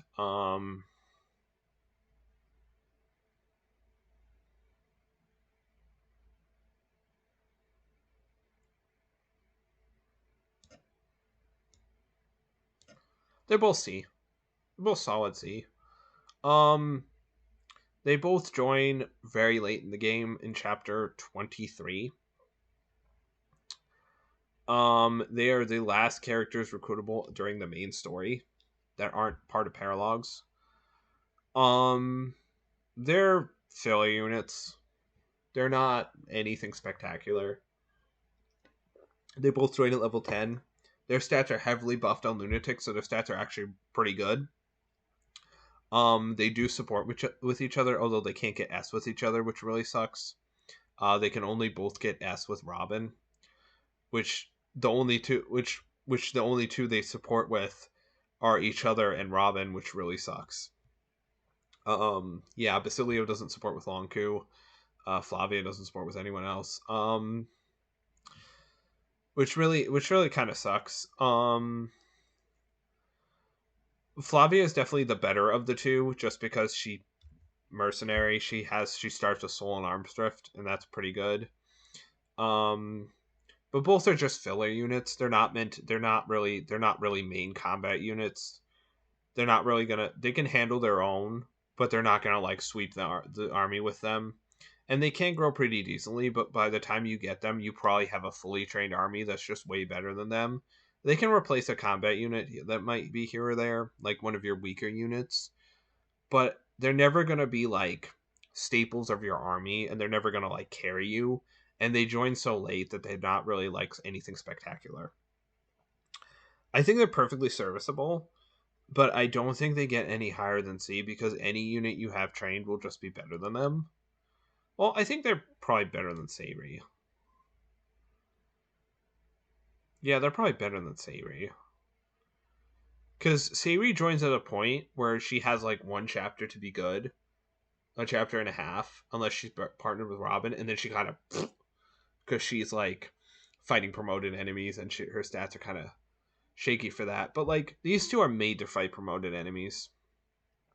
The problem is also the game like spikes in difficulty right on the chapter after they join, and it's hard. It gets harder for them, but like, yeah, I think they're pretty serviceable. They're nothing spectacular, but they're like usable, and they're both about the same. Like you're not using one if you like. I say Flavia is better, but she's not like insanely better. She's just like they're both all right. And then we got access to the spot pass characters. Where's Priam? All six of them. Sorry, here's Priam. I don't know why the Mars thing is here. Yeah, it's like every character from Awakening. All right, Gangrel in Lunatic. He's like high D. Gangrel's pretty. Gangrel has one of the hardest recruitment conditions. You have to talk to him 3 times as Crom on 3 separate turns, and he will suicide himself, so he's really hard to get. Gangrel's probably one of the worst spot pass units. Spot pass units are basically like units you can only get for the final chapter in the story, and then like any DLC or any of the other spot pass units, depending on what chapter order you do them in. But basically, I'm only going to count for the final chapter. Gangrel isn't good for the final chapter. He's a dodge tank, but dodge tanking isn't a thing on Lunatic, especially at the final chapter. His durability is really bad. 58 HP, 22 in both defenses. It's just, no. His durability is garbage. He has trickster skills, and he does come with A rank and staves, so you can use staves with him. And he'll be a pretty decent healer, but if all of your trained healers will be better than him, he'll just die in 1 to 2 hits from like everything on the final map, so he'll be hard to use. Unless you reclass him, he won't get any usable skills for the final map except movement +1. And if you reclass him, he uses his little utility and staves, so he's like D tier. I think he at least brings something to the table for the final chapter, but he's not bringing much. Walhart, I think, is B. I think Walhart is a solid combat unit. Walhart joins with capped HP and strength on Lunatic, so that's like 49 strength, 80 HP. He comes with his special axe Wolfberg. He comes with his specific class Conqueror with Conquest. He has basically near cap stats. So he starts off at a really good spot. He can take a couple hits on Lunatic. If you pair him up with, if you somehow still have female Robin unpaired, you can pair him up together, and he can become much better. I think what holds him back is his lack of skills. he doesn't really have any. He doesn't. He only skill he has is conquest, which really fucking sucks because he has a bunch of skills when you fight him, but he gives you none. Um, I think so. You have to reclass him to get skills. His reclasses are really good. I know that. I know he has Knight, Cavalier, Wyvern Rider, which are really good and really stick with his whole physical bulk shtick. And he'll do a lot of damage, and he'll be a pretty good physical tank. And his resistance isn't bad either. It's like 23, which is all right. It's not horrendous. It's like Gangrel levels, which like 23 resistance is pretty much on average for like probably your average unit. Maybe a little bit lower, but like he'll be really good against physical units, and like he'll actually be able to take several hits from physical units. So like he'll be actually pretty decent. I think what hurts him is his lack of supports, like all the spot pass characters, and the fact that like he doesn't come with any skills, which hurts. But overall, I'd say he's a decent choice. He's a decent filler unit. He's probably one of the better brings of spot pass characters to endgame, just because he can hold his own against a few physical units with his special acts and 49 base strength will mean he'll deal quite a bit of damage back. He's pretty decent. Yanfei, yeah, uh, yeah, no. Yanfei is C. Dodge tank, which I already have to tell you doesn't work on Lunatic. He does come with really high stats. He basically has cap speed, cap skill, really high strength. He'll do a lot of damage with swords. He'll basically double most things. The problem is, most enemies will just two-shot him because his bulk isn't that great. So like, and like he's not gonna dodge, and he can't pair up with anyone except Robin. So like, he's just in that hell where he's just like he wants to try and dodge tank, but he can't. I will say he's better than Gangrel because he might at least kill something, but he's not any better than C tier. Yeah, I don't think I can rate him any higher. Aversa. Yeah. C. Aversa. Okay, so Aversa comes with pretty bad base stats for a spot pass unit. She probably comes with the worst base stats along with Gangrel and Emerin.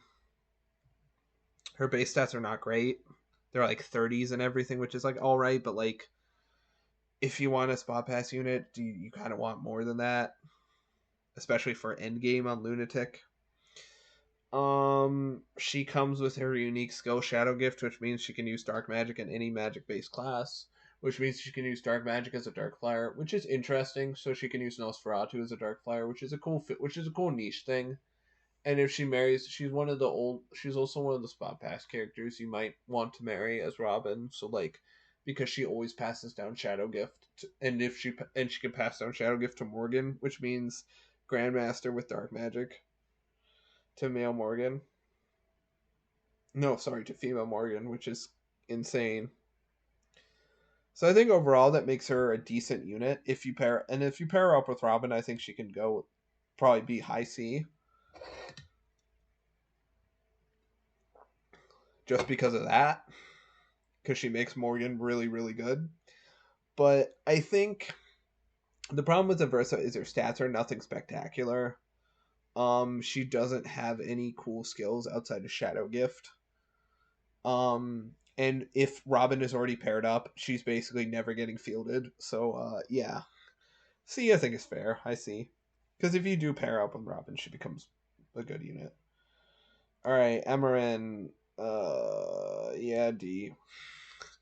Emerin's base stats awful for her join time, especially on Lunatic. They're horrendous. She does have the highest magic cap out of everyone.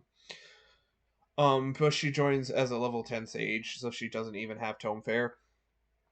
Like, at fucking end game, where potentially the only other chapter she can go to is Grima. She's just a staff bot, but at that point, all your other staff bots are better. Gangrel has at least the usage of being able to deal damage. I guess Emerin is slightly better because she has more magic, so she can heal more.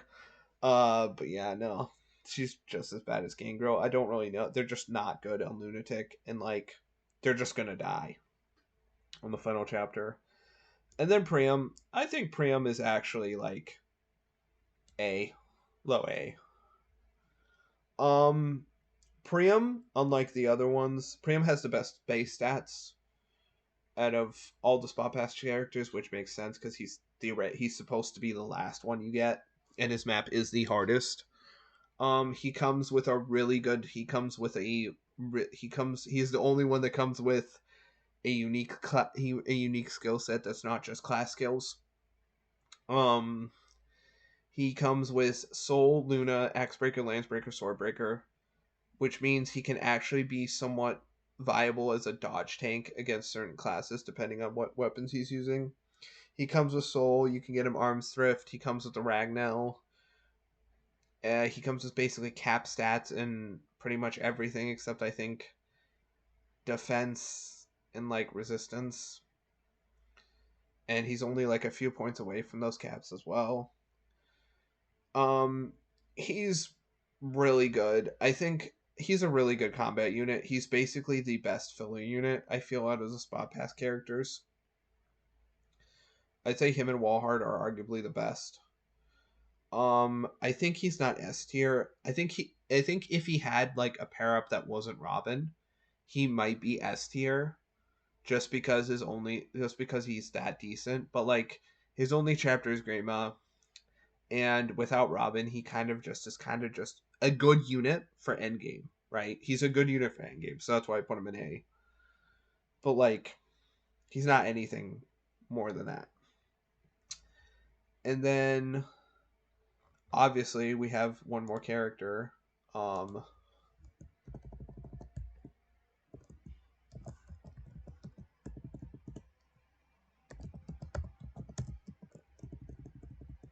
I spelled it wrong.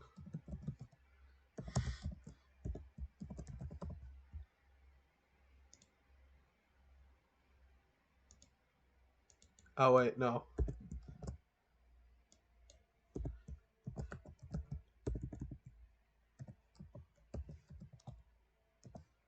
And then we have the best character in the game. I think I spelled that wrong.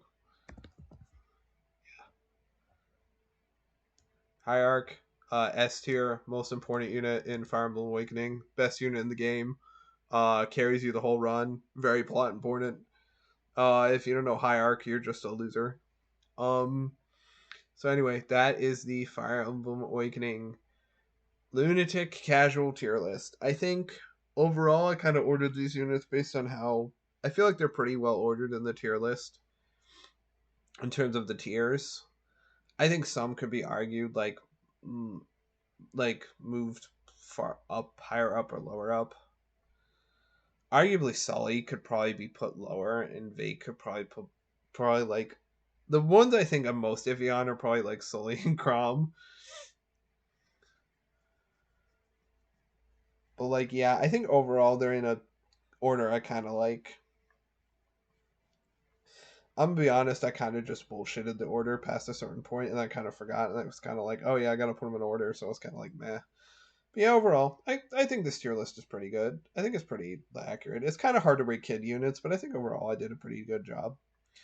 But yeah, this was supposed to be done after I finished streaming the whole game, but you know, finished streaming and beating the whole game, but you know, um, I was denied that because you know, my father is a child sometimes and has temper tantrums like a 5-year old and acts like a 5-year old with the internet. But yeah, anyway, this is the tier list. I hope you guys enjoyed. Overall, I enjoyed Awakening on Lunatic. I enjoy it. I think the only bullshit thing about it is the final boss. I don't enjoy the final boss on Lunatic. But overall, yeah, I think Lunatic is a fun thing to try, at least once, and then probably like never again just because of Green But yeah, or just like get to the final chapter and then just do the for fun DLC stuff. And yeah, but yeah, I think overall I'm pretty satisfied with where I placed everyone.